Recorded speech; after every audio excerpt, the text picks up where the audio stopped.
você está entrando na área de transferência da Gigahertz. Esse é o 466º episódio do podcast patrocinado pela ExpressVPN e apoiado, como sempre, pelos mais detêncios, que foram e vão lá em gigahertz.fm/apoio e tem acesso à edição sem edição, uma versão aqui do podcast com todos os nossos papos pré e pós-gravação, com direito aos nossos tropeços e papos extras. Eu sou o Arthur Givigir, o Giva, e como toda semana tenho aqui ao meu lado o Marcos Mendes e o Guilherme Rambo. Tudo bem, pessoal? E aí? Olha só, saiu de primeira, tá vendo só? Tirando o comecinho ali. Quem quiser Quase saber, de primeira. edição sem edição tá aí pra isso. Exatamente. Estamos entrando aqui nos follow-ups, na verdade agora continuando um follow-up do Ezequiel França. Ele disse aqui que sobre a palestra do Rambo, ele não conseguiu contar toda a história dele. Entre os brasileiros, é 100% do que você diz. Sou brasileiro. A pergunta do you know Gui Rambo? Um outro episódio que aconteceu em Boston 2019. Lavando as mãos no banheiro, chega o Daniel Steinberg, que tinha acabado de palestrar, inclusive foi excelente, e ele disse que tinha gostado da palestra e agradecido. Ele olhou, o Ezequiel disse que estava com a camisa do Cocohertz BR e perguntou se conhecia o Rambo, porque ele estava tentando levar o Daniel para palestrar no Brasil. Até em Machu Picchu perguntaram para ele. Fica para outro Alô ADT. Um abraço. É um tema agora, o Ezequiel vai mandar todos os relatos de... Nossa, inclusive saudade do Daniel, né? Ele é muito gente boa, veio, nessa época aí eu tava convidando ele pra vir, ele veio de fato, palestrou em São Paulo, foi lá num prédio do Itaú, se eu não me engano, o evento, e depois disso também já encontrei ele várias vezes em várias conferências por aí, mas faz tempo que eu não vejo ele. Inclusive o Daniel Steinberg, ele deu uma palestra na NS North, no Canadá, que mudou a minha vida, que nem você falou da palestra lá de quem foi? Foi do Cable, né? Do Cable Sessor, né? Na XOXO. Então, ele também fez uma dessas lá, muito bacana, que tava todo mundo chorando no final da palestra, mas foi uma palestra bem tocante. E que bom, né? Que as pessoas perguntam de mim, mas é engraçado, porque quando eu tô conversando às vezes com um brasileiro nas conferências, aí a pessoa se toca depois, né? Que nem o Wagner Moura lá, que vai dar entrevista e daí começa a falar inglês do nada, daí a pessoa, não, pera, você é do Brasil, né? É engraçado isso. E por sinal, ele tava com a camisa do Cocohertz BR. Eu super recomendo, quem for de iOS, macOS, tem que seguir a galera, porque é muito bom, conteúdo bem legal, os encontros são excelentes. Já tem um tempinho que eu não vou, infelizmente, mas eu super recomendo, já participei de algumas palestras bem interessantes e vale a pena para quem é de iOS e macOS. Um abração, inclusive, pro Maurício Cardoso, que organiza o Cocohertz em São Paulo. Eu estive lá num encontro no final do ano passado e geralmente vai ter um coffee break, vai ter um negocinho, né? Você pensa, vai ter um pãozinho de queijo, um negocinho. Chegando lá, tinha hambúrguer e batata frita à vontade. Caramba! Né? Não vão começar aí nos encontros achando que todo encontro vai ter tudo isso, né? Mas dei sorte nesse que eu fui, tava bem caprichado. E mesmo que não tenha isso, aparentemente, ruim não vai ser. Não, é isso. Então, segue como um benefício de quem for. Eu não lembro de ter ido num evento ruim do Cocohertz, assim. Geralmente é muito bom. E olha que eu já fui em muito evento, né? Antes da pandemia, eu ia a qualquer evento de tecnologia que surgisse no Meetup. Eu ia em todos. Aí depois da pandemia eu parei com isso porque não dava. Mas sempre foi bem divertido. Bacana. Chama Cocohertz porque, pra quem tá estranhando esse nome, né? Que em português é ainda mais uma cacofonia muito estranha. É que é cocoa de chocolate, de cacau, que o pessoal, Nescau, lá dos Estados Unidos, coisa assim. Só que uma das camadas de desenvolvimento que era do macOS e depois do Superfone era justamente a camada Cocoa, né? Que não é coco, é o chocolate, o cacau. Mas soa muito estranho. Só pra o pessoal saber como procurar, como pesquisar depois, pra pegar na descrição aqui o link. Não é encontro do que vocês estavam pensando, não. Senão seria o nome do encontro de fãs de um certo político aí, talvez. Só uma pergunta rápida. Eu falo na terceira pessoa quando eu leio um texto das pessoas que falam eu... Cara, depende. Depende. Acho eu quase que... me enrolei agora, não sei se que assim, bom. Esse texto do Ezequiel, abraço Ezequiel, mas tava muito mal escrito. Tava bem confuso, que eu lembro que quando eu li originalmente eu também demorei até... e também a pessoa escreve pra gente ler e não pensa em como vai ser falado no ar, né? Porque ele fala muito...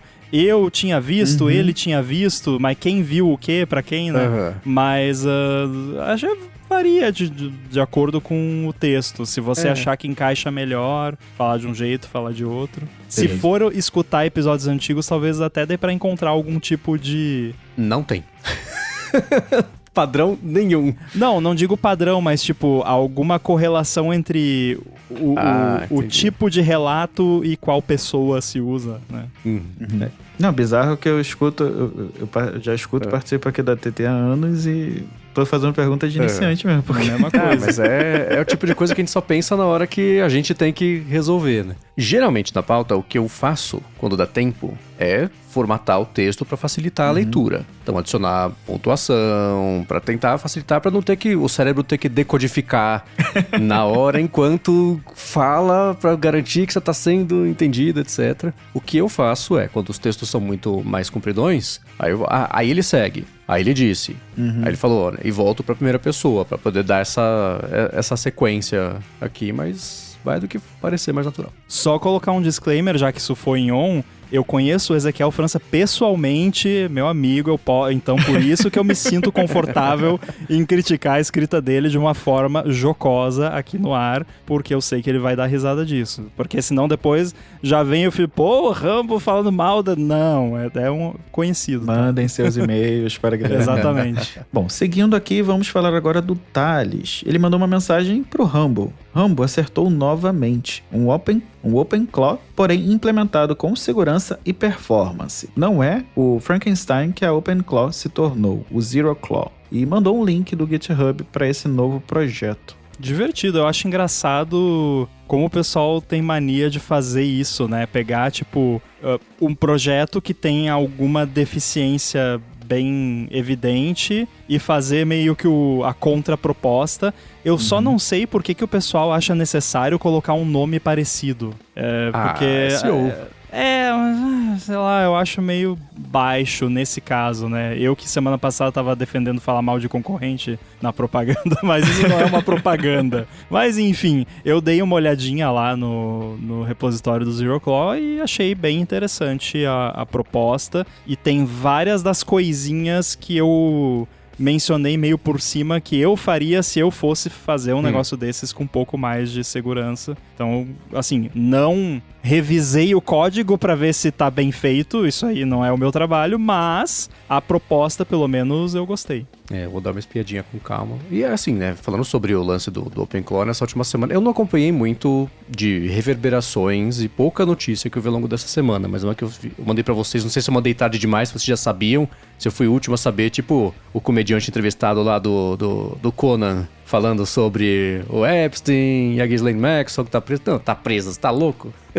Me senti um pouquinho desse, caso fosse uma notícia velha. Mas a OpenAI contratou o Peter Steinberger, que é o cara que criou o Open Claw. E ele até falou, não, o Zuck me ofereceu muito mais dinheiro, mas eu curti mais ali a vibe, a proposta, o trabalho da OpenAI, então... Com certeza. Vou pra... né? A gente sabe disso. Vou pra lá. E o Open Claw vai seguir como um projeto aberto, etc. Mas agora o foco dele deve ir para outro lugar, né? Então vai ficar mesmo com a comunidade levando pra frente. Então, eu fiquei bem curioso com essa aquisição, porque não é nem um acqui-hire, na minha... Assim, eu estou falando da minha visão de fora e conhecendo a pessoa, porque eu não acho que o Peter ia lá bater ponto, se mudar para os Estados Unidos, para Califórnia.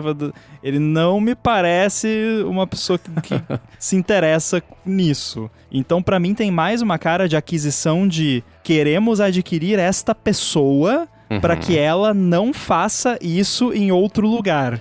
E aí, nisso, eles mandaram muito bem, porque a Anthropic já tá meio mal falada no meio dev, porque eles andaram fazendo umas coisas meio esquisitas que o pessoal não gostou. E aí teve o lance lá do Cease and Desist também, que deu um hit também na reputação deles com os devs, embora eles tenham que fazer, porque o trademark você é obrigado a defender, senão você perde, então não tem o que fazer. Mas eu acho que foi uma aquisição assim da pessoa pra ter essa carta na manga, basicamente. Então eu acredito que pelo menos por um bom tempo ainda o curso de desenvolvimento do OpenClaw deva permanecer o mesmo ou até melhorar, né?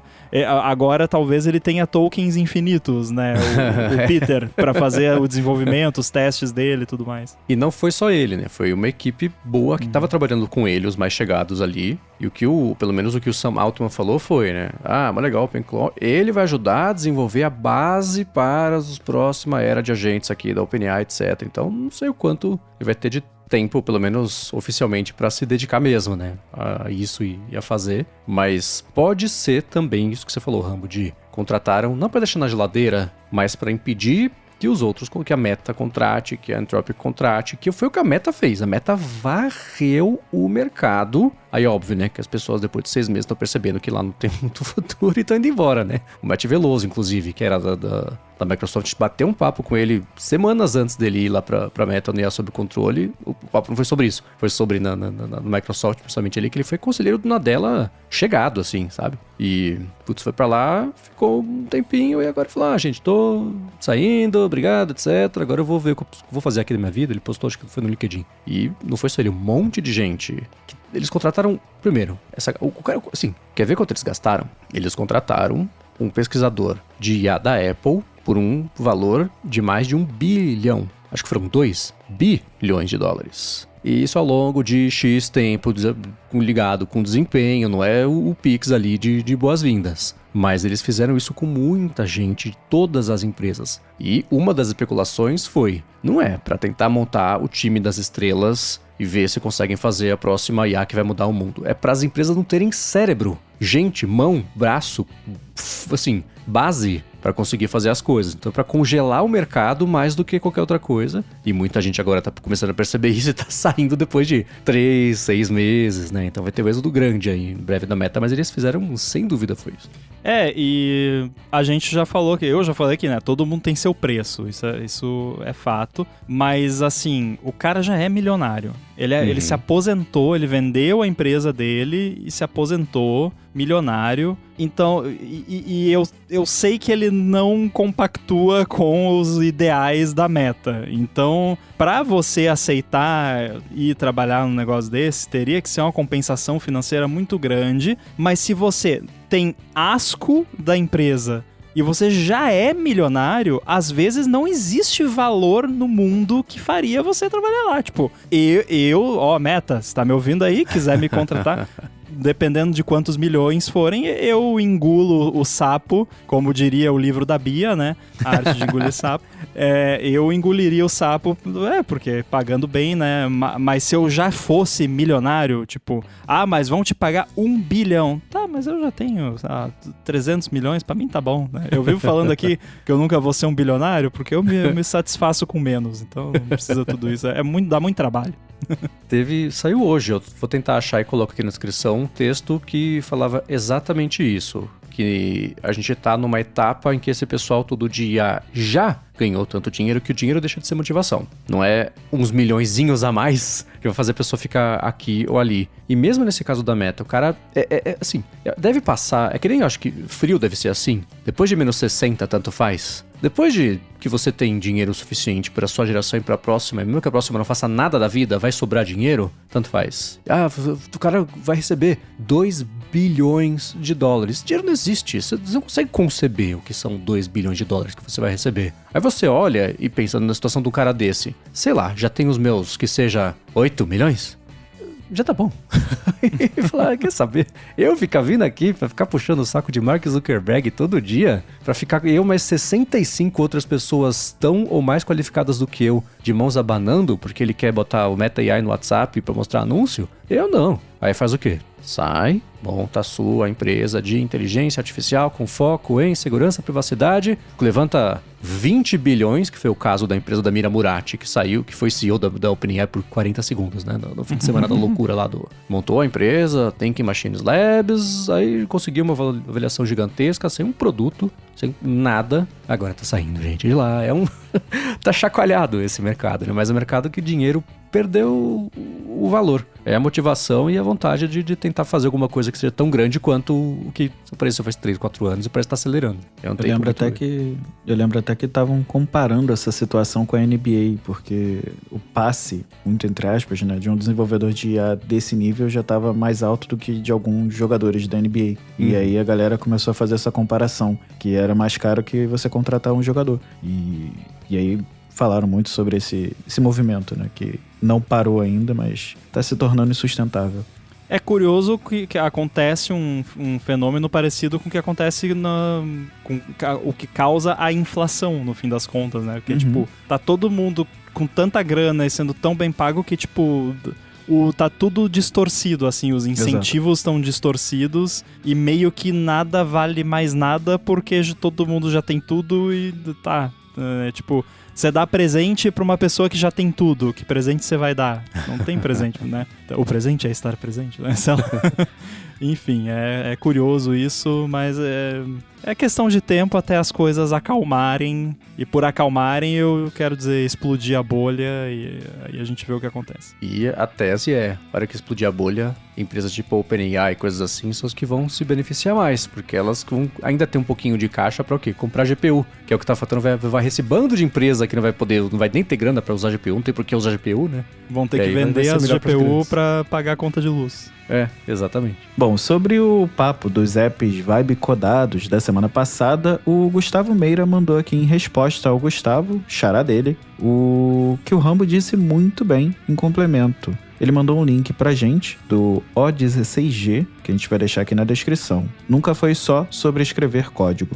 Só 16G tá saindo um bando de manifestos, né, sobre esse momento. E, cara, dá pra olhar de um jeito meio cético pra isso, né? Todo mundo querendo parecer inteligente e visionário. Aí você pega lá o CEO da Anthropic, postou um texto de 16 páginas sobre o futuro. Isso não, né? É só um circle jerk ali. Mas que bom que isso tá inspirando as pessoas a tentarem escrever, se manifestar, colocar alguma... Não se manifestar por ser um manifesto, mas ainda assim, tentar compartilhar o que elas estão sentindo, que elas não sabem, né? Também. Teve, nessa semana, o episódio que saiu do Olamundo, o Rambo e o Boom falando, foi um dos papos mais legais que já teve no podcast. Eu sei que eu falo isso com frequência, mas é sempre verdade.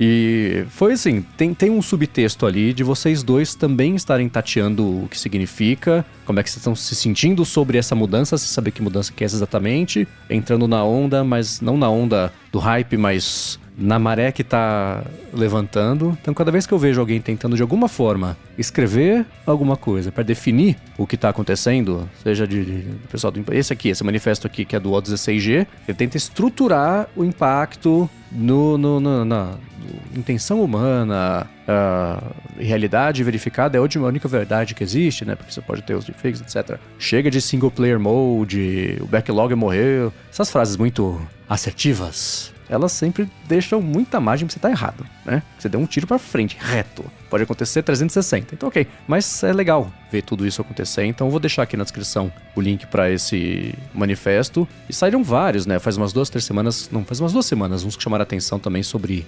the morning não de manhã, mas de como é que chama a palavra? Eu esqueci. A gente tá falando sobre isso luto, antes. Né? O luto, exatamente. Da profissão. Luto pela nossa profissão, pelo nosso ofício. Exato. E é assim, o Rambo define bem, né? É dirigir a codificação, mas quando é o desenvolvedor sozinho, ele é o próprio diretor do código. Agora que você tem alguém que possa fazer pra você, está dirigindo ainda, mas é alguém ali, né? Se ocupando da parte chata, enquanto você faz a parte legal. E esse site é muito bonito, inclusive. Uhum. A tipografia, bonitinho. Eu acho que a gente vai falar mais sobre isso também daqui a pouquinho, mas eu tenho brincado bastante, né, com o Vibe Coding, enfim, com IAs me ajudando no código. E eu acho que tem espaço para todo mundo. Na semana passada até eu falei muito sobre, de repente, o cansaço que utilizar IA no dia a dia pode trazer para quem é desenvolvedor, né, porque a gente se torna mais um revisor do que um codificador. Mas, de fato, não é só escrever código, né? Então, eu acho que tem como você equilibrar as coisas e usar os dois lados, brincar dos dois lados, né? Seja escrevendo código, seja usando IA, seja usando vibe coding. Eu acho esse termo ruim, porque parece que você não fez nada, mas no final das contas você fez alguma coisa, então... É que depende, se a gente puder inserir isso aqui, o vibe coding seria... Tem um contexto muito específico que é tipo, imagina eu com as pernas em cima da mesa aqui, com o teclado no colo, comendo Cheetos. Eu digo, tô a fim de fazer um app. Aí eu vou lá e digito com uma mão só, assim, faz aí um app assim, enter, sabe? Que esfarela, aí você dá aquela batida no peito assim pra cair um pouco dos peitos. Exatamente. Tipo isso seria o vibe coding, né? Você usar um agente para te ajudar a produzir código com especificações que você dá detalhadas, arquitetura, que você revisa o código, que você integra com outras coisas. Isso não é vibe coding, isso é você usar uma ferramenta. Ponto. Exato. E aí você pode fazer os dois, né? Não tem nada de errado com vibe coding, é só uma vibe diferente. Sem compromisso ao vibe coding. Por isso que eu falei que eu acho esse termo um pouco ruim, ficou depreciado com o passar do tempo. E agora tem até faculdade de vibe coding. Eu recebi a propaganda essa semana no Instagram. Eu quase cliquei, só que se eu clicar só vai aparecer isso pra mim eternamente. Então eu desisti. Deve ter um monte de coach que vende curso de como vender curso, vendendo curso de IA. E aí a pessoa abre o ChatGPT grátis, que a pessoa não vai pagar assinatura pra gravar um curso pago. Aí a pessoa abre lá o ChatGPT grátis, daí você fala isso aqui, ó. Aí, pronto, agora pague R$99 pelo curso. E empresa com vaga que exija 8 anos de experiência com vibe coding. Deve ter também listagem. Mas isso desde sempre. Eu lembro que eu vi uma vaga de Flutter, uma vez pedia 5 anos de experiência, só que o Flutter tinha 2 no mercado. SwiftUI aconteceu a mesma coisa. No ano seguinte, há 5 anos de experiência com SwiftUI. Nem os engenheiros da Apple têm 5 anos de experiência. Exato, mas ganhou, assim, é impossível definir o que isso significa hoje. Primeiro porque virou um termo pejorativo, e depois que ele durou 5 minutos o sentido original que o Andrej Karpathy deu pra vibe coding, no post que ele fez, foi um vibe post, foi totalmente descompromissado, ele só escreveu um bagulho e publicou ali, aí colou, né? Pode ser que alguém tenha falado sobre isso antes, vai passar na vida inteira, eu inventei o termo vibe coding antes de todo mundo, ninguém deu a menor atenção, etc. Sempre tem essas histórias, né? Tipo, quinto Beatle, Eu assim. vou propor aqui uma definição que a gente pode usar, que é assim, se você deu diretrizes de código, de arquitetura, de qual biblioteca usar, de como fazer, já não é vibe coding. Se você falou só o que você quer, só o que é pra fazer, aí ainda é vibe coding. Se você olhou o código, já não é vibe coding. Então, os seus olhos não podem ter contato com uma linha do código. Direto. Exatamente. O Lovable, por exemplo, é um vibe coding pra mim. Você entra lá e só descreve o seu produto e ele gera um site em React, se eu não me engano. Ele gera o site inteiro pra você sem se importar com biblioteca, arquitetura, nem nada disso. Ele é, por exemplo, um vibe coding que a galera tem usado e já vi alguns elogios. O site do Lightbuddy, do meu app, foi vibe coding. Assim, no começo, né? Porque daí, obviamente, os textos depois eu fui lá e ajustei e tudo mais, né? Mas o site em si, o HTML, o CSS, nem sei se tem JavaScript, deve ter um pouquinho, foi vibe codado total. E aí depois também eu fiz um esquema mó maneiro lá pra gerar o Help Center lá, que ele pega os arquivos do Markdown e gera automaticamente, né? Fiz um mini gerador de site vibe codado também. Enfim, isso já eu considero mais vibe coding, só que muitas vezes um projeto, pra quem é programador, o projeto começa vibe coding e vira não depois, que daí você olha o código, revisa, pede pra mexer, né, ajustar, enfim. Mas aí, sei lá, é que aí passa um tempo também, parece discutir o que é podcast. Não é? Assim, tanto faz. Mas o que eu vejo, assim, era mais pra... Nossa, eu tenho uma necessidade bestinha aqui, pede pra fazer, se sair, beleza. Se não der, você fala, mexe, não rolou, tenta isso. Se não funcionar também, dane-se, que não é importante. Se funcionar, ótimo. Você vai usar, ninguém nunca vai ver. E pronto, passou. Acho que esse era o mais próximo, assim, que eu via do original. Porque senão, é isso, aquilo que desde de sempre é o papo de... Ao invés de eu sair do 0 pra chegar no 100%, eu peço pro bagulho fazer, vou tomar um café, eu volto, eu começo do 30%.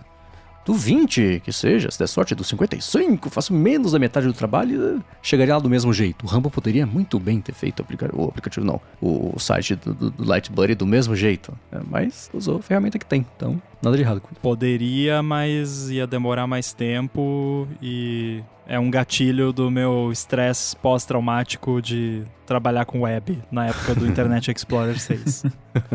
Essa era foi traumática pra todo mundo. Eu que fazia Flash tinha que lidar com isso. Imagina, ter que programar. Não, e pior, acho que eu já contei isso aqui, que a gente tinha um cliente, eu não sei se pode falar, se não pode, como é que uma grande mineradora brasileira, e tinha que funcionar os sites, e depois que o Flash começou a morrer, tinha o Canva, né? Não, Canvas mesmo. Canva é o aplicativo de fazer convite de aniversário, né? O Canvas. Uhum. E aí HTML5, isso tudo apareceram todos como os tipo o novo Lost quando acabou o Lost, era o novo Flash quando acabou o Flash, né? E tinha coisa que pra funcionar não dava pra rodar no IE6. Mas era assim, o site tem que ser bonito, animado, interativo, você passa o mouse por cima, anima a mineradora tirando não sei o que lá, mas tem que rodar no IE6 por quê? Porque era o único navegador homologado na empresa. Nossa. Então se não rodasse lá, o site não funciona. Cara, era... Assim, pra mim tudo faz. Eu fazia, depois que eu parei de fazer Flash, eu comecei a fazer After Effects, aí qualquer coisa valia, e um pouco de layout, coisa assim, né? Eu nunca me diverti fazendo layout mesmo, né? Mas os devs lá, nossa, arrancavam os cabelos de raiva, porque não dá. Tá pedindo pra botar um quadrado num círculo mesmo, sabe? Não dava pra fazer, mas... Não, e você podia fazer o site funcionar quase que 100% no IE6, mas daí não ia funcionar em nenhum outro navegador. Porque o IE6 não seguia padrão nenhum, era o padrão dele. Então você tinha... É o Sony dos navegadores, né? Que tinha o padrão próprio. E aí eu lembro que você às vezes, coloca um comentário quebrado, porque daí o IE6 vai rodar aquele código mesmo estando comentado, porque os outros navegadores olham aquilo, isso aqui não é CSS válido, você tá louco? E aí o IE6, opa, beleza, interpretava, e aí você fazia umas loucuras assim. Nossa, por isso que eu tenho prompt pré. Tipo isso. Tá louco. E ainda falando sobre vibe coding, o Vinícius Menezes, que foi o fisioterapeuta que criou um aplicativo para o trabalho dele, mandou uma nova mensagem pra gente. Falou o seguinte: Olá, ADT, aqui é o Vinícius, fisioterapeuta. Valeu por lerem meu e-mail. Sobre a segurança, ele afirmou que usa conexões que impedem a IA de aprender com os dados dos pacientes. Tudo fica só no drive da clínica. A confiança vem de um método onde ela só responde baseada na biblioteca de artigos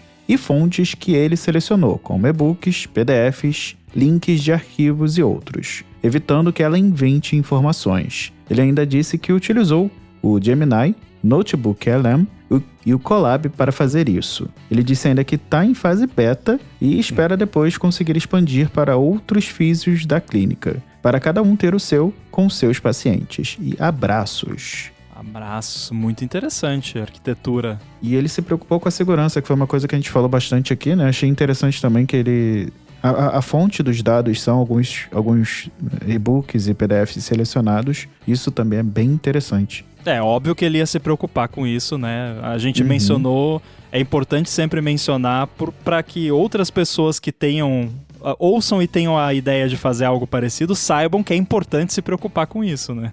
E os nossos advogados mandam isso, né? E tem uma outra coisa também, né? A gente mostrando que tem essa preocupação. E eu, assim, não foi de propósito, mas a gente às vezes faz comentários falando sobre isso, porque a gente não uma provocação de um jeito antagônico, mas é um jeito de falar pra pessoa, de sugerir pra pessoa nas entrelinhas que ela pode mandar um outro follow-up explicando como é que ela fez. Pra todo mundo depois ouvir falar, tá vendo? As pessoas que fazem isso se preocupam de verdade com a segurança. No caso dele, trabalha com saúde, mexe com pacientes, dado que não pode de jeito nenhum sair, etc, etc. Então, o sistema funcionou.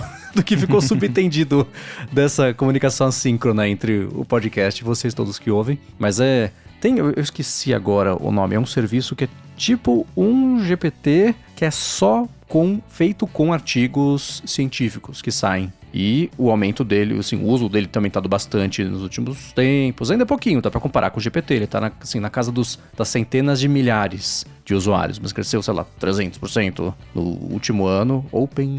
Daqui a pouco eu lembro o nome. Então ele tá começando a aparecer serviços que sejam mais específicos para isso, com foco, né, em saúde, coisa assim. E vai ser ainda diferente ver como os serviços vão aparecer com uso diferente em relação ao país, porque cada país tem uma legislação, né? Então, é uma oportunidade para ferramenta local, de nicho, que seja o Brasil, um nicho que seja, né, de desenvolver coisa para cá, porque tem todo o lance de LGPD, que é diferente, pero útil, mais um pouquinho, de GDPR, que é diferente dos Estados Unidos, que é bife livre. Então, essas coisas fazem diferença, né? A diferença entre um hospital que tá no país inteiro te adotar ou não, né? Então, tem dinheiro de verdade aí, o pessoal certamente tá prestando atenção.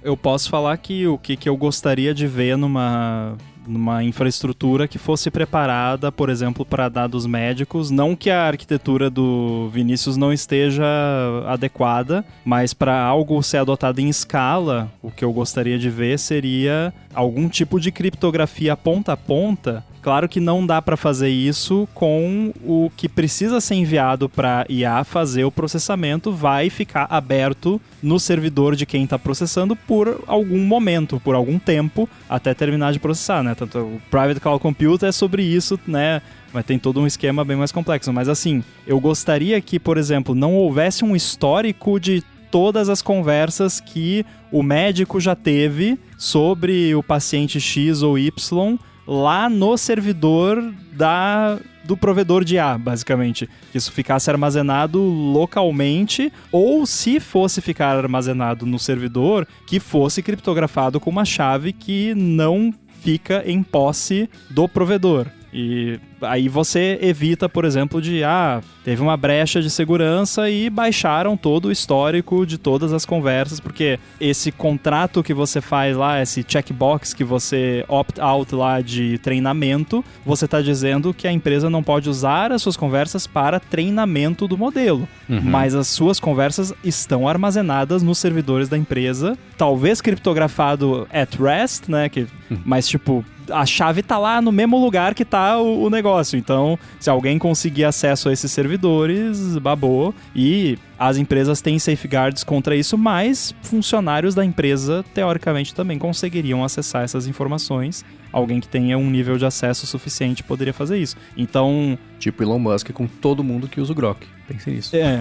Então tem que haver um desenvolvimento em cima disso. Eu tenho certeza que já tem muita gente trabalhando nisso. E é o tipo de coisa que eu acho que acabaria tendo um envolvimento muito mais local. De tipo, o Brasil ter uma empresa que desenvolve isso pro Brasil. E cada país meio que ter o seu. A União Europeia pode ter um só para a União Europeia, né? Mas enfim, por conta dessas questões regulamentares. Só um follow-up em tempo real é Open Evidence, o nome desse tipo, um GPT que responde pergunta clínica sobre sintoma, etc, com base em estudos. Bacana. Então, um jeito legal até de complementar a necessidade que é óbvia de qualquer profissional de saúde de ler estudos vorazmente, porque é assim que se atualiza e sobrevive nessa profissão. Mas tendo uma ferramenta que já, por natureza, consuma tudo isso e deixe disponível on demand, assim, para até cruzar sintoma, coisa assim, isso é maravilhoso. Então, para quem trabalha com saúde, talvez não conhecesse, o link vai estar na descrição. Boa. E o Jonas Marques mandou uma dica pra gente pro futuro. Ele disse aqui, sempre que precisarem explicar como funciona vibe coding ou desenvolvimento puro com IA, basta pensar no conhecimento de construção civil dos não pedreiros das gerações Y e X, que eram o suficiente para construir alguma coisinha em casa, mas não para construir a casa em si. E ele complementou, no meu caso, que trabalho com infra e DevOps, a IA ainda é burra demais. 2 prompts e ela já quer mexer no sysctl ou refatorar um Terraform inteiro. Sucesso infinito para vocês. Boa. Olha que aqui eu vou dar meu pitaco de alguém que não conhece nada de infra e DevOps, apesar de ser desenvolvedor. Essa é uma das partes que eu menos gosto da área de TI. E para configurar o meu Proxmox aqui em casa, eu uso muito o ChatGPT, viu? Porque eu precisei de ajuda dele com algumas configurações de container, de subir VM, derrubar container, e aí eu peço ajuda. E assim, eu tenho conseguido me virar. Talvez, se eu tivesse mais conhecimento como o Jonas, eu olhasse as coisas que ela fala e me achasse um burro, mas eu particularmente tenho gostado do ChatGPT para isso. Não sei se vale para todo mundo. Eu já usei ChatGPT para resolver alguns probleminhas de servidor, assim, bem pontuais, mas eu acho que o Jonas talvez esteja se referindo a essa questão agêntica, que a gente como programador já consegue colocar ali o negócio para meio que botar a mão na massa e fazer o trabalho. Quem trabalha com DevOps é complicado, porque você vai mexer ali numa máquina de produção, por exemplo. Óbvio que o Jonas não foi testar numa máquina de produção, provavelmente foi numa máquina virtual, alguma coisa assim que ele testou, mas geralmente envolve muita coisa e muito ambiente, vários servidores, e aí a agêntica, o que ela faz muito é explorar o ambiente onde ela tá. Então você bota lá num projeto, numa pasta, vai listar os arquivos, vai ler os arquivos, vai procurar nos arquivos, mas e se o ambiente for a máquina inteira? E aí você expande isso para um data center inteiro, que tem N máquinas, aí você tem que dar SSH nessa, vai ter que ser primeiro nessa, depois naquela, porque se fizer naquela primeiro vai derrubar tudo, e aí, e qual é a versão do Terraform, não sei o que, eu nem sei o que é Terraform, mas eu tô falando aqui. Achei que era só eu. Não, é um lance, acho que é tipo Chef e Puppet lá, que é de um negócio de... Tipo, você descrever de forma declarativa um ambiente do ambiente de servidor, basicamente. Você especifica tudo que vai ter, o que conecta no que, enfim. Essas coisas complicadas de DevOps que eu não entendo nada. E o Arthur já falou que não. Toda semana do hipsters.tech, mas eu confesso que cada vez que eu escuto alguém falar, eu penso, nossa, acabando de digitar, eu vou pesquisar sobre isso. Aí cá estamos, então nunca pesquisei, mas eu sei que é por aí, é DevOps, etc, estrutura, mas o pessoal adora fazer um Terraform, acho que o nome é legal, então o pessoal cita muito. Jonas, pode ficar tranquilo que o teu emprego tá seguro. É verdade. E ainda sobre isso, o Daniel mandou aqui pra gente que, inspirados no último episódio, ele resolveu tentar fazer o próprio app. Mas com medo de instalar o OpenClaw, ele resolveu testar o Anti-Gravity da Google. E olha só, eu também fiz a mesma coisa. Já vou falar sobre isso daqui a pouquinho. Um aplicativo simples que fizesse a receita do V60 modelo Tetsukasuya com variações de quanto café ele faz, volume de água e ajuste para ficar mais doce ou ácido. Coisas que, para fazer, exigiriam regras de 3. Ele fez o app e sensacionalmente bem, seguindo todas as regras, e o ajudou a instalar no servidor NAS e conseguiu rodar no computador e no celular. Obrigado pelo incentivo. Eu quero que ele distribua esse aplicativo, porque eu quero muito esse app, porque eu também uso o V60 aqui em casa e gostaria de ver esse aplicativo funcionando. Se ele quiser... Acho que ele deixou um drive aqui, né, pra gente, mas eu queria ver esse aplicativo na loja. Então, muito legal. Depois ele mandou um segundo follow-up. E ele falou, queria dar um follow-up do follow-up. Eu falei do Google, Anti-Gravity, não sei mexer no GitHub, muito menos no site Vercel. Pedi para ele deixar disponível o aplicativo que eu criei para qualquer pessoa poder usar na internet. Aí ele falou, me orientou e criou tudo. Temos um link agora, que é o v60timer.vercel.app, e mandou o link, né, que a gente vai deixar aqui na descrição, falou sensacional, agora uma ideia pode virar algo. Tá vendo só? Quanto qual é a largura de banda que o Vercel dá de graça, ou sei lá, não sei se o Daniel tá pagando, porque a gente vai divulgar aqui. Então, Daniel, se cair, né, e se for cobrado por acesso, talvez tira do ar isso aí, porque né, não nos responsabilizamos, né? Eu achei que o Rambo fosse falar, vem falar com a gente. Eu falar, o quê, cara pálida? Não sei dessa história. Não. Tô só avisando, né? Porque eu nunca usei Vercel, eu não sei qual é o modelo de pricing deles, então fiquei um pouco preocupado pelo Daniel aqui por um momento. Eu uso o Vercel também, é generoso, assim, nunca tive problema de banda, não. Tem alguns 3 ou 4 bons sites de lá e... legal. Tem uma banda legal. Eu não sei qual é o limite dele nem pra subir aplicativo lá, porque eu já subi alguns sites e tá indo. Nunca me cobrou. E é um site só front-end, né, esse dele, então acho que é tranquilo. Eu gostei muito do... Pode até parecer uma crítica, mas não é. Eu gostei muito do estilo Windows 95, dos botões, que são quadradinhos e tem aquele bevelzinho, assim, ficou bem legal. Não sei se é uma crítica ou uma referência, ou o mais provável foi o que o Ia cuspiu e aí Tá bom.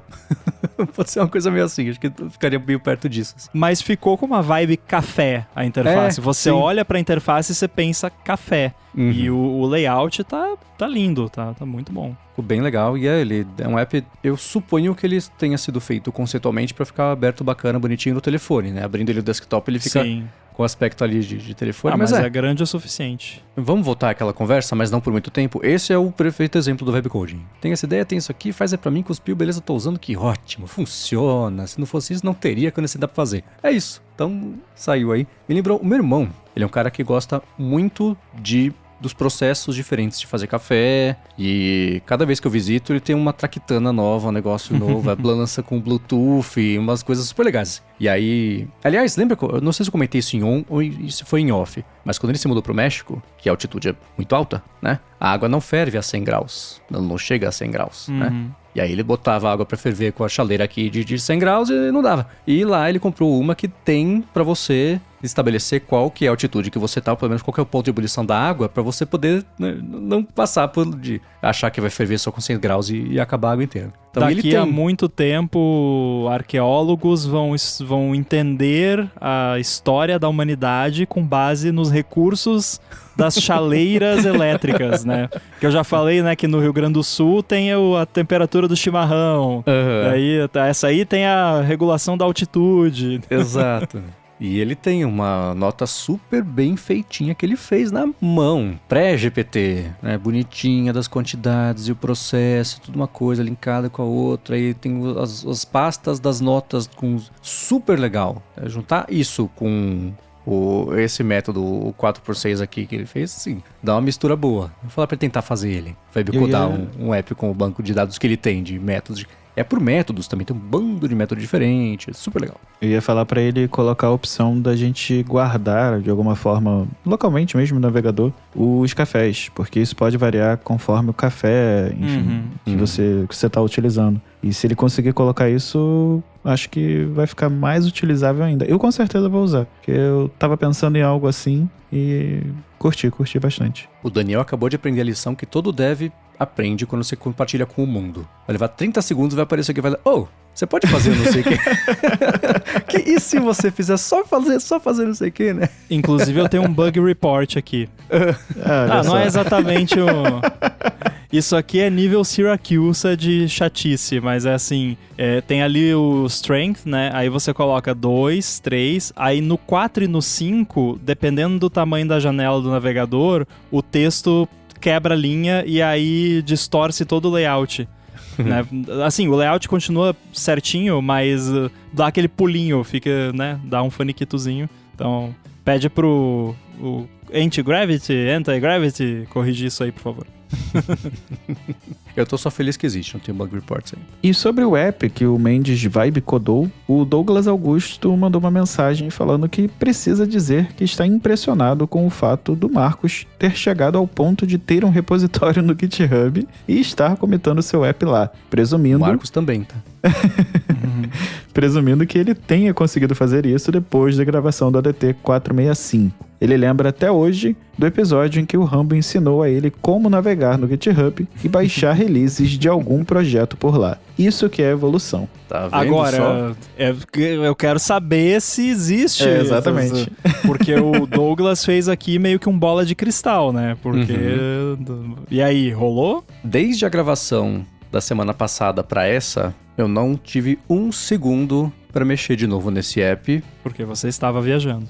Não só ver assim, né? A gente gravou na quarta-feira. Na quinta-feira é o caos absoluto pré-viagem, de ter que deixar tudo bonitinho. E agora eu vou passar ainda a editar um dos podcasts do 95Mac, grava no dia e publica, etc. E já foi isso logo na quinta-feira, eu ia viajar na sexta, e teve sábado, domingo, segunda, terça, quarta. Cheguei de madrugada, trabalhei, aí cá estamos. Então, eu não mexi. Tinha lá o botãozinho, criar um repositório Git, uma coisa assim. Eu cliquei, aí ele falou, tá bom. Aí não aconteceu nada. Aí...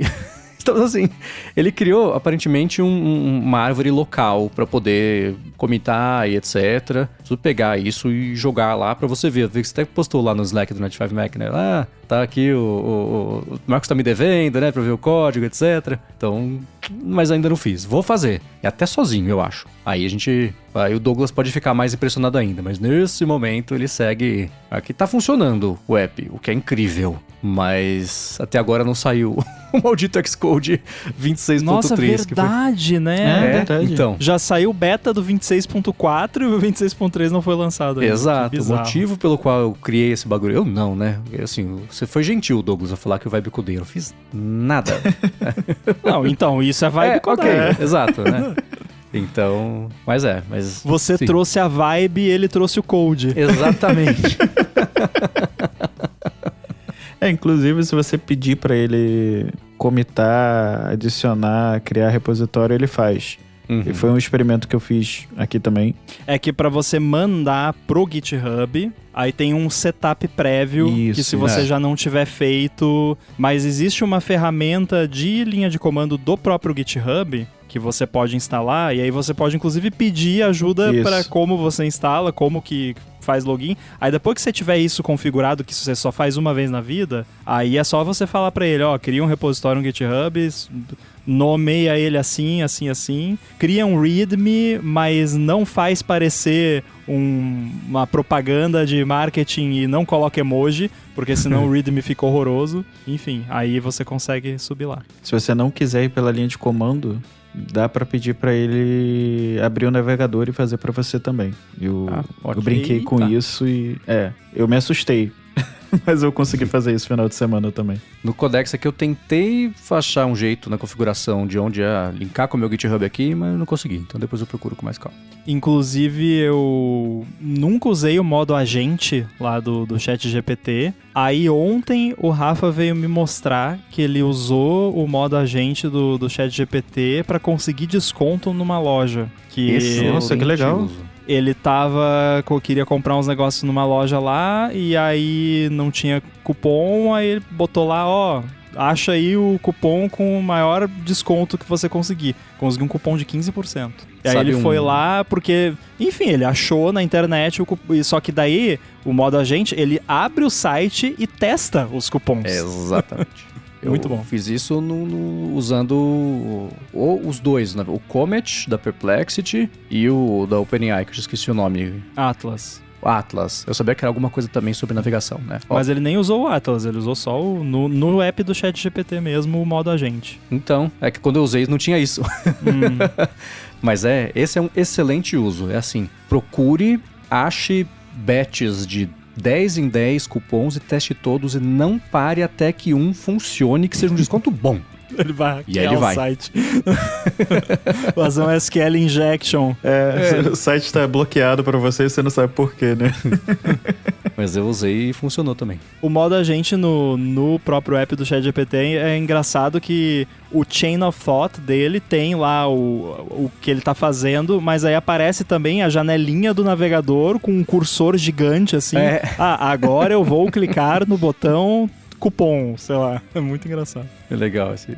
Mas eu acho que isso é meio temporário, sabia? Tudo bem que assim, eu acabei eu publiquei semana passada, porque não foi nessa que não deu tempo. Mas um estudo da Apple sobre o que as pessoas esperam da interface agêntica que faz navegação própria. Então, eles usaram um método que eu não conhecia, chama método mágico de Oz. Já viram falar desse método de pesquisa? Não. Falam assim, você que vai ser o estudado aqui, senta na frente do computador, você vai dar um prompt e um agente vai clicar e vai fazer as coisas. Por que é o método mágico de Oz? Que não tem um agente. Tem alguém na outra sala se passando pelo agente e fazendo as coisas para poder controlar melhor a hora que ele acerta, a hora que ele erra, e com isso poder medir a reação da pessoa que está sendo estudada. Eu não gostei desse nome, tinha que ser método Pepe, já tirei a vela. Ou o método peru mecânico, né? Pode ser. Mas e aí eles falam, tem muito estudo sobre eficiência dos agentes, muito estudo sobre as pessoas interagindo com LLMs, mas não tem um que fale sobre a interface mesmo. E aí é tanto como é que você interage, quanto também o que você espera ver enquanto ele tá agindo e fazendo as coisas. Então eles mediram lá, a confiança das pessoas cai drasticamente a hora que elas têm uma dúvida sobre qual foi o processo de decisão que a gente usou e que não foi uma coisa transparente. E piora muito se de 2 opções escolhe errada. E aí o pessoal já para total de confiar e nessas horas aí as pessoas sentem a vontade de precisar interromper, de ter algum jeito de falar, não, me diz o que foi, etc. Foi bem bacana, eu vou deixar aqui na descrição pra quiser me despedir. E o óbvio também, né? Tipo, sim. O nosso estudo concluiu que quando a pessoa vê que o agente tá errando, ela quer interromper o agente e corrigir. Nossa, sério? Mas uma coisa é você imaginar, outra é quantificar, né? Não, sim, é importante ter os números ali, né? Vai ter algum gerente que vai querer justificativa para o budget. E tem um parágrafo no meu texto que é justamente para que eu sabia que alguém ia falar assim, nossa, as pessoas... Não, embora não seja uma coisa que não seja impossível de você já ter pensado, é uma coisa que agora tem um estudo quantificando e mostrando como é que foi o processo. E eu adorei Mágico de Oz. E olha só, a gente vai continuar falando de vibe coding com 2 experimentos, um do Rambo e um meu, mas antes disso... Vou tirar um minutinho aqui do episódio para agradecer a ExpressVPN que está patrocinando esse episódio do ADT. A ExpressVPN oferece 2 grandes vantagens, que são uma conexão segura para você navegar e a possibilidade de você utilizar a internet como se você estivesse em qualquer país do mundo. A privacidade todo mundo já sabe. Quando você se conecta especialmente a um Wi-Fi público, geralmente os seus dados são o preço da conexão. Com a ExpressVPN, você protege a sua conexão e passa a usar o seu dispositivo com tudo criptografado. É como se você estivesse numa espécie de modo anônimo permanente. Isso quer dizer que ninguém consegue rastrear a sua atividade e nem mesmo olhar para os dados trafegados. Já a parte de você poder se conectar como se você estivesse em qualquer lugar do mundo é ótima, porque você pode acessar o catálogo da Netflix como se você estivesse nos Estados Unidos, que é diferente do catálogo que ela disponibiliza aqui no Brasil. Para conhecer melhor a ExpressVPN, faz o seguinte: acessa expressvpn.com/adt e com esse link você vai levar 3 meses grátis na assinatura do plano anual. Você tem 30 dias para testar e ainda por cima, assinando por esse mesmo link, você ajuda aqui o podcast. Muito obrigado a ExpressVPN pelo patrocínio do ADT e pelo apoio a toda Gigahertz. Valeu! Boa. E agora vamos falar novamente sobre vibe coding. A gente vai falar um pouquinho dos nossos experimentos, começando com o Rambo. Quer dizer que pela primeira vez você rodou um agente no AirBuddy? Ai, que medo. Você falou que não tinha coragem de fazer há uma semana. Eu não tinha coragem. Assim, eu não coloquei o agente para escrever código no AirBuddy, mas eu reimplementei um subsistema extremamente complexo do AirBuddy, que é toda a parte de comunicação com iPhone, iPad e Apple Watch, que é extremamente complexo. E além do mecanismo original que ele se comunicava pelo sistema da Apple que usa Wi-Fi, eu acrescentei um fallback para Bluetooth também para ficar mais confiável quando o Wi-Fi não está disponível, alguma coisa assim. Então é um sistema muito complexo, é cheio de partes móveis e cheio de potenciais de race conditions, porque as coisas acontecem fora de ordem e vêm de lugares diferentes. É um problema muito difícil de resolver, como diria a Meta. E eu já estava relativamente satisfeito com a implementação, estava funcionando, o beta já estava no ar, já tinha usuários testando e reportando bons resultados, mas eu sabia que ainda tinha algumas arestas para parar ali. Então eu abri eu peguei só os componentes envolvidos nessa parte do app e que também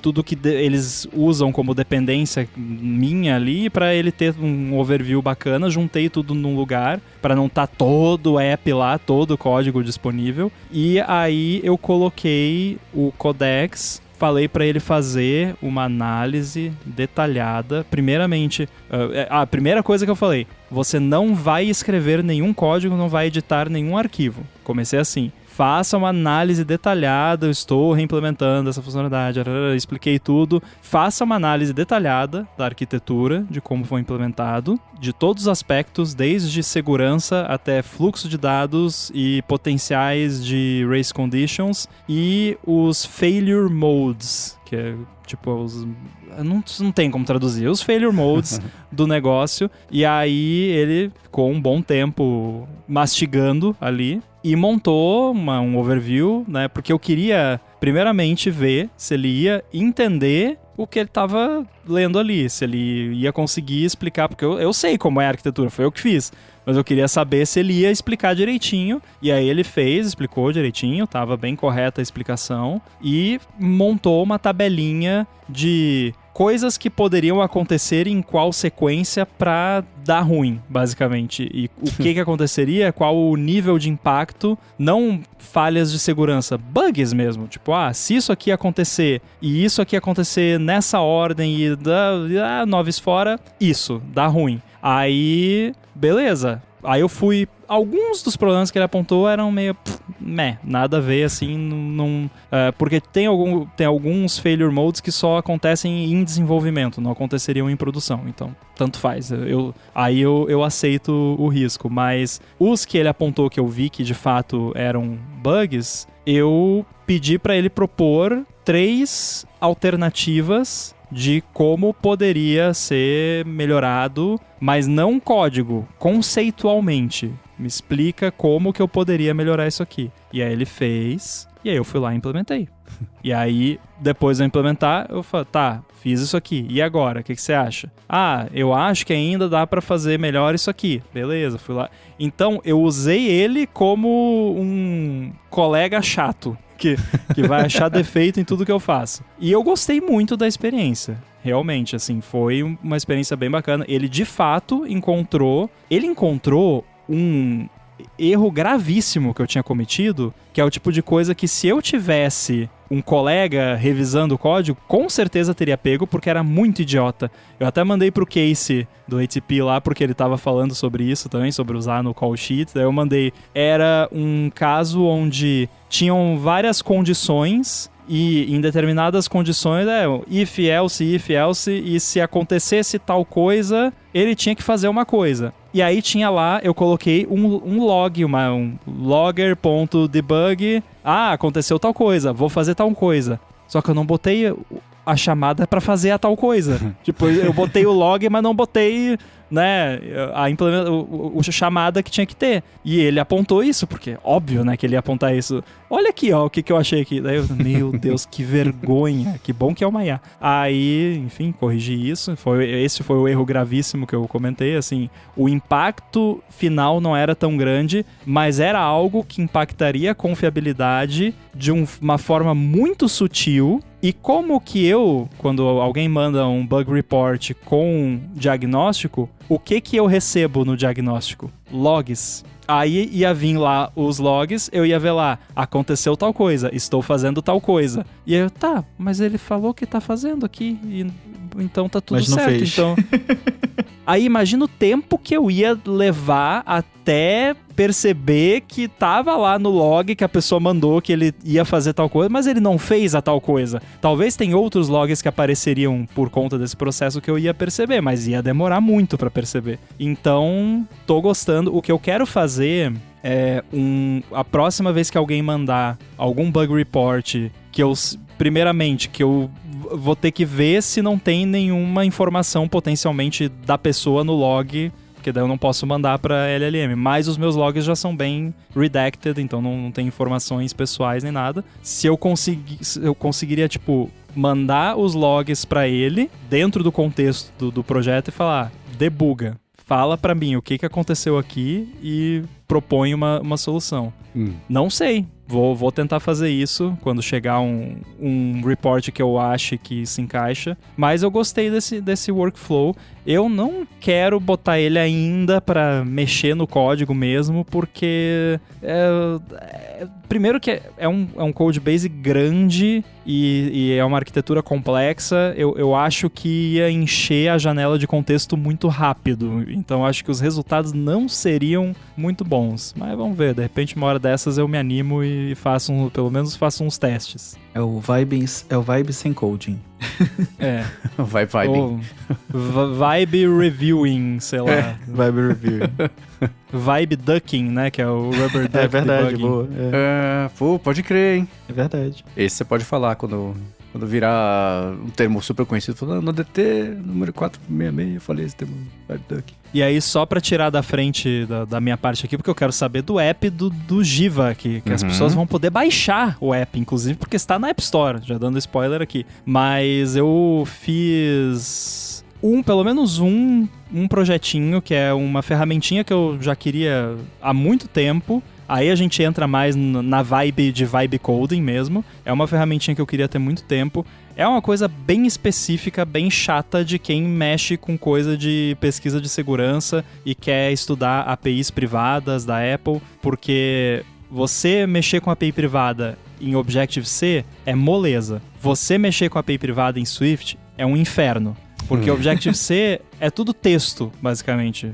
Então você abre lá o binário, tá todo o código, entre aspas, de certa forma tá lá, e você consegue extrair bonitinho os nomes das classes, dos métodos, você só coloca isso num arquivo e você linka lá no seu projeto e você chama API privada. É moleza, tô simplificando, mas é basicamente isso. Com o Swift é bem mais complicado, porque o Swift você precisa de um arquivo, toda uma estrutura bem específica, mas você precisa de um arquivo Swift Interface, que é um esqueleto do código, só que sem o código, sem a implementação, só os nomes das coisas. E aí o Xcode usa isso lá e linka no seu projeto e você consegue chamar as APIs. E para as coisas públicas tem lá no SDK bonitinho tudo, mas para as coisas privadas não tem. E aí, há um tempo atrás, eu percebi que quando eu abria um binário Swift no AIDA Pro, lá, o descompilador caríssimo, que inclusive eu não vou renovar a assinatura porque é muito caro, eu peguei lá e eu vi que ele conseguia reconstruir os nomes de tudo, basicamente, de Swift que tinha naquela biblioteca da Apple lá. E aí eu pensei, não, mas se ele consegue reconstruir os nomes das coisas, inclusive saber qual é isso aqui retorna uma string, isso aqui é um enum que tem um case XYZ, enfim, se ele consegue ter essas informações, as informações estão em algum lugar. E aí eu percebi que sim, o Swift, ele basicamente compacta os nomes, chama mangling, literalmente esse é o nome, name mangling. Então ele mangle... se você visse como é que você ia concordar com o termo, porque é mangled mesmo. É um monte de... tudo comprimido assim, e parece que passou um trator por cima mesmo. Só que ali tá codificado tudo ali, dos tipos de tudo que tem ali. E aí, o que acontece? Se você usando heurísticas e expressões regulares e outras traquitanas, você consegue reconstruir um arquivo Swift Interface com base nesses símbolos que estão no binário compilado. E aí, eu contei isso pro Codex e falei, faz aí. E aí ele fez. E aí, eu não falei pra ele como fazer. Eu falei, eu só falei, eu quero uma ferramenta de linha de comando que eu passo um binário e ele cria um Swift Interface. Daí eu dei um exemplo para ele de uma lista de símbolos de um binário e do Swift Interface que deveria ser gerado com base naquilo. Dei um exemplo para ele. Falei, faz aí. E aí ele fez, ele criou testes unitários, compilou, rodou testes unitários até passar, e não foi passar colocando tudo assert true, foi de fato... Ele fez os testes mesmo. Enfim, aí eu fui refinando. A primeira versão já funcionava, mas eu fui refinando. Chegou num ponto que praticamente eu consigo qualquer binário, qualquer biblioteca dinâmica que tem no iOS, por exemplo, eu jogo nessa ferramenta, ela cria esse arquivinho mágico, eu coloco num projeto no Xcode e consigo usar qualquer API privada sem nenhum erro de compilação, nada. Não tá perfeito ainda, tem uma outra coisinha que não funciona, mas tá legal. Aí deixou de ser vibe coding porque eu resolvi fazer uma coisa, que é assim, no Swift você pode ter, por exemplo, uma função chamada setEventHandler, digamos assim. E aí você tem a opção de, dentro dessa função, você vai passar ali um argumento que vai ser o event handler. Aí você pode ter um nome para esse argumento, que chama de label, e aí você colocaria handler, 2 pontos, e aí o valor. Ou então você pode pode ser um argumento sem um label, sem um nome, que daí quando você declara, você coloca um underline e aí um nome que só vai ser interno da função, e como esse nome é só interno da função, ele não é incluído no binário. Então, e aí a ferramenta, do jeito que o Codex implementou, tava deixando sem nada ali, e isso não compila. Aí eu falei, não, bota arg0, arg1, arg2, tipo, depois eu vejo. Mas aí tinha exatamente essa função numa biblioteca que era setEventHandler. E aí eu percebi que quando eu faço esse tipo de função, se o nome é setEventHandler, o nome do primeiro argumento é handler. E aí eu pensei, tá, o que é handler? Handler é um noun. Como é que é isso é pronome? Substantivo. Não, pronome. Substantivo. Noun, pronome, parece. Enfim. Substantivo. Aí tem uma API nos negócios da Apple pra detectar se uma palavra é verbo, substantivo, etc. Só que aí eu pensei, nossa, até eu explicar isso tudo pra ele vai dar muito trabalho. Eu abri um playground no Xcode e eu implementei lá, pega as palavras, separa por camel case, então vira setEventHandler. Aí, se a última palavra for um substantivo, esse vai ser o nome do primeiro argumento. Se não for um substantivo, se for um verbo, porque tinha um caso lá que era verbo. Se for um verbo, pega o primeiro substantivo que vem antes desse verbo, porque eu vi que em alguns casos era esse o padrão. Peguei, fiz essa implementação bem autocontida, colei essa função que eu fiz no Codex e falei, usa isso aqui. E aí ele usou. Nossa. E aí agora tem inferência linguística de parâmetros, de funções extraídas de binários. Olha, que coisa linda. E a ferramenta tá pronta. E eu não olhei o código. O único código que eu olhei foi esse que eu fiz. O resto, eu não faço a mínima ideia. Eu sei que funciona. Você fez o Pasquale GPT, avisa gramaticalmente. Muito bom, muito bom. Isso que eu nem sei o que é um pronome substantivo. Eu só aprendi isso em inglês. Eu só sei essa com maçãs. Mas Giva, conta pra gente, pelo amor de Deus, o seu app que eu já usei aqui, já testei, tá bacana. Conta a história. Na semana passada vocês comentaram que testaram algumas outras ferramentas, né? O Rambo testou o Xcode com agentes e o Mendes testou o Codex. E eu já vinha há algum tempo querendo testar o Antigravity do Google, que é uma ideia baseada em Visual Studio e, enfim, utiliza o Gemini como agente primário, mas você pode escolher outros, mas enfim, é o Gemini 3, era o 3.0 até hoje à tarde, que acabou de lançar o 3.1. E eu lembro que o Mendes falou que criou um aplicativo do zero, inclusive com o projeto de Xcode pro Mac. E eu fiquei com isso na cabeça. Eu falei, tá, vou testar o Gemini pra ver se ele vai fazer a mesma coisa. E no dia seguinte da gravação eu comecei a ver alguns vídeos sobre a ferramenta para entender como ela funciona, para também não começar do zero, sair escrevendo aqui achando que ia dar certo. E eu peguei algumas dicas interessantes. Então, eu tinha um projeto na cabeça já há algum tempo para fazer, que é uma listagem dos filmes do Oscar, com categoria, pôsterzinho, bonitinho. Eu queria ver todos esses filmes listados num aplicativo, ter a possibilidade de marcar se eu já assisti ou não e criar um bolão. Fazer uma brincadeirazinha de bolão. Então, por exemplo, se você acha que O Agente Secreto vai ser o melhor filme internacional, você pode criar uma imagenzinha com esse seu palpite e compartilhar nas redes sociais. Eu quero também fazer uma integração com o Just What, mas isso vai ficar pro futuro. E aí eu falei, isso é o tipo de aplicativo que vai me demandar tempo, eu tô com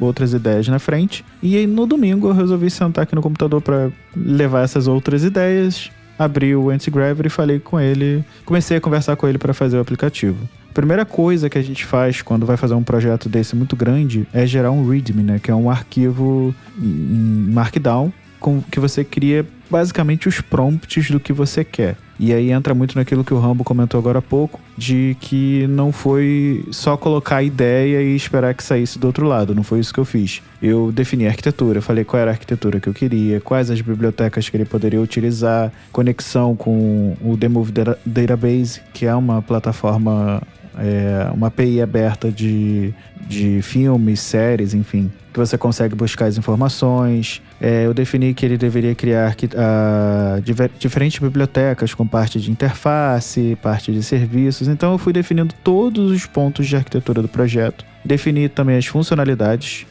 Escrevi cada funcionalidade exatamente como eu queria. E eu ainda defini para ele, ainda fui além. Isso foi uma besteira que eu fiz, que eu queria testar uma biblioteca chamada Skip, que converte o código Swift para Kotlin, para gerar um aplicativo em Android. Isso foi uma besteira que eu fiz, que não funcionou muito bem.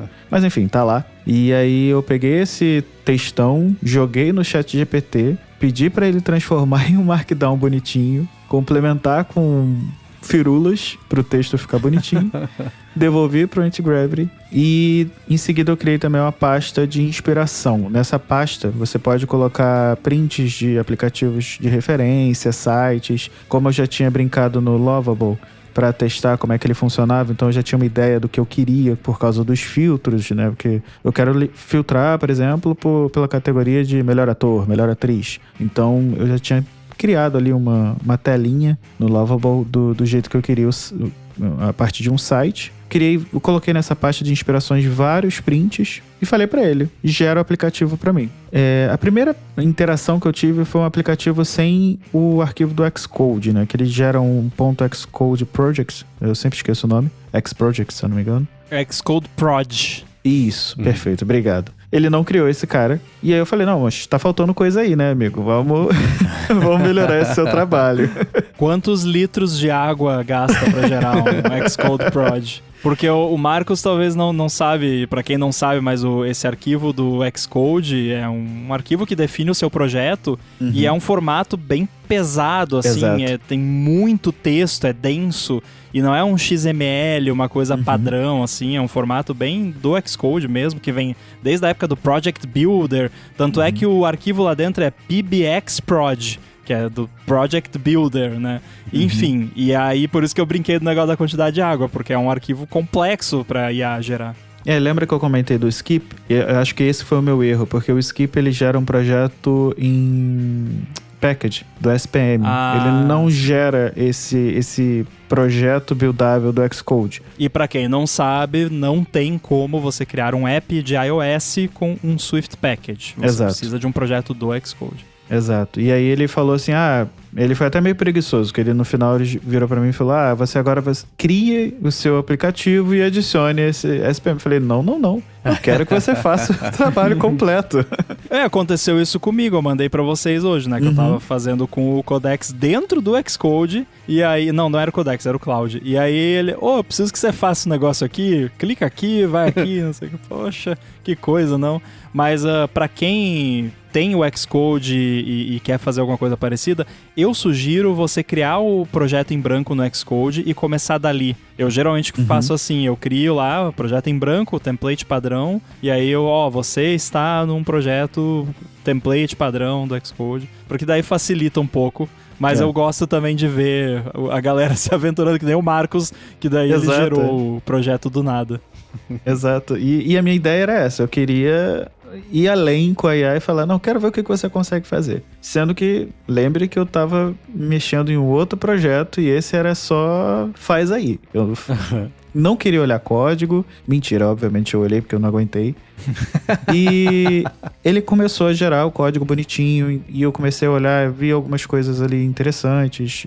Tava até organizado, ele obedeceu tudo que eu tinha mandado nesse README. Um outro ponto interessante do Antigravity é que você tem como criar regras pro workspace. Então, como eu já vinha trabalhando com ele durante a semana, eu criei algumas regras de, por exemplo, obedecer antes de criar qualquer código, obedecer a arquitetura do projeto, olhar documentações e etc. Então eu criei uma lista ali de regras que ele vem obedecendo e eu acho que isso também ajudou com o passar do tempo. E quando ele rodou o primeiro scratch, assim, do primeiro draft do aplicativo, já tinha um app rodando legal, bem legal, assim. E aí eu comecei a dar mais alguns comandos para ir refinando. Dei uma liberdade para ele no terminal, que sempre me perguntar toda hora se precisava executar alguns comandos. Eu fui até além, não gosto disso, mas eu falei, vou confiar em você.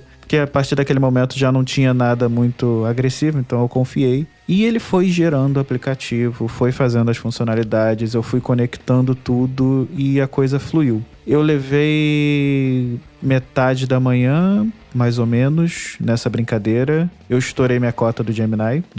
Desculpa, eu tô trocando toda hora, mas uma hora eu acerto. Ah, normal. E aí eu voltei à tarde, porque ele reseta, né, depois de algumas horas.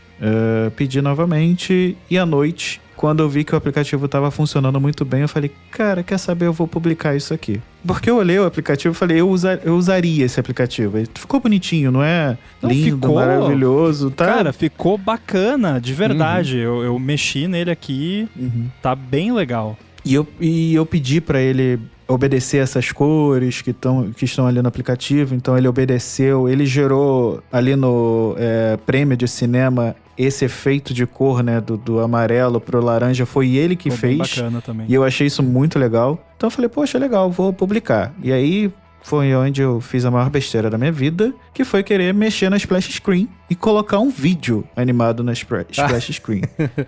É extremamente brega, eu sei. Não é uma coisa que a Apple recomende. O Rambo, acredito que está rindo que ele sabe disso. Não é uma coisa único... Então, eu não comentei porque eu não queria comentar nada fora do ar, pra não queimar pauta. Mas o único problema que eu encontrei no aplicativo foi relacionado ao vídeo de introdução. Mas não é o fato de ter o vídeo de introdução. Se é uma vez só, a primeira vez que você abre o app, o Chip Studio, acho que até hoje tem uma introduçãozinha. A primeira vez que você abre o app, tudo bem, tem uma brincadeirinha ali. Mas o que me incomodou foi que... E isso é um erro comum em quase todos os apps que fazem isso. Pausou o meu podcast quando eu abri o app. Legal. Mesmo eu já sei até o vídeo o que não é. tendo É porque... som. Não, ele tem. Esse ele que é o tem. problema. Ele tem. É porque, como eu falei, eu queria usar tudo de IA, né? Então eu fui no Gemini e falei, cara, pega esse ícone aqui que eu criei também, com IA bonitinho, baseado lá nos ícones do Airbnb. E eu falei, cria um vídeo bonitinho dessa câmera animada pulando, como se ela estivesse feliz. E aí ele adicionou esse áudio. Tinha inclusive a voz de uma mulher falando, não, porque o cinema é maravilhoso. Não, eu não quero. Arranca a voz da mulher, deixa só o clique da câmera que eu achei bonitinho e coloquei. Mas eu vou arrancar pra não pausar. Não, mas você pode ter som, é só você configurar a AV Audio Session lá, você seta uma categoria específica nela, que aí qualquer áudio que tocar no seu app, eu acho que é ambiente que você tem que colocar. Que aí ele pode ter o áudio e não vai interromper, só vai mixar junto com o que já tá rodando. Aí beleza, eu vou fazer isso. E, inclusive, essa foi uma das partes que mais me deu trabalho, porque ele usou a nova API, se eu não me engano, do SwiftUI para criar a nova splash screen, né? E a nova API, se eu não me engano, me fugiu o nome agora, de reprodução de vídeo, ela tem as tarjas pretas em cima e embaixo. E eu não conseguia remover isso. E aí eu comecei a falar com ele, porque desde o início eu não queria meter a mão no código. Eu falei com ele, olha, tá aparecendo essa tarja preta, tá aparecendo. E aí eu vi que ele entrou em loop na tela de splash screen de uma forma que o código começou a ficar horrendo. E aí eu falei, tá, vou ter que colocar a mão aqui. Testei, cara, aí eu tirei print. Eu resolvo isso aí com o AV Player Layer em Foi exatamente o que aconteceu. Foi exatamente o que aconteceu. Que tem o melhor inicializador de todas as APIs do iOS, que é AV Player Layer with Player. Não, e aí o que eu fiz? Só que eu não queria codificar isso. Aí o que eu fiz? Eu tirei um print, falei, olha, você tá vendo isso aqui? É por causa do player. Faz melhor. Eu mandei o print pro Gemini e ele chegou à conclusão de que não era pra usar, ele refez o código, que eu já tinha tirado o lixo que ele tinha feito e fez bonitinho. Porque se você só quer, fica a dica, developers, momento Olá Mundo, se você só vai reproduzir um vídeo meramente estético no seu app, primeiro, configura a AV Audio Session como ambiente, para não pausar o áudio que a pessoa está escutando. E segundo, usa AV Player e AV Player Layer. Porque AV Player Layer você consegue colocar lá Aspect Fill, e aí ela vai preencher o espaço ali. Funciona como se fosse uma imagem, porque você não precisa ter Play Pause, AirPlay, N outras coisas. Essa API do SwiftUI que ele usou é uma API para você botar vídeo mesmo, pra pessoa poder pausar, botar em tela cheia, enfim.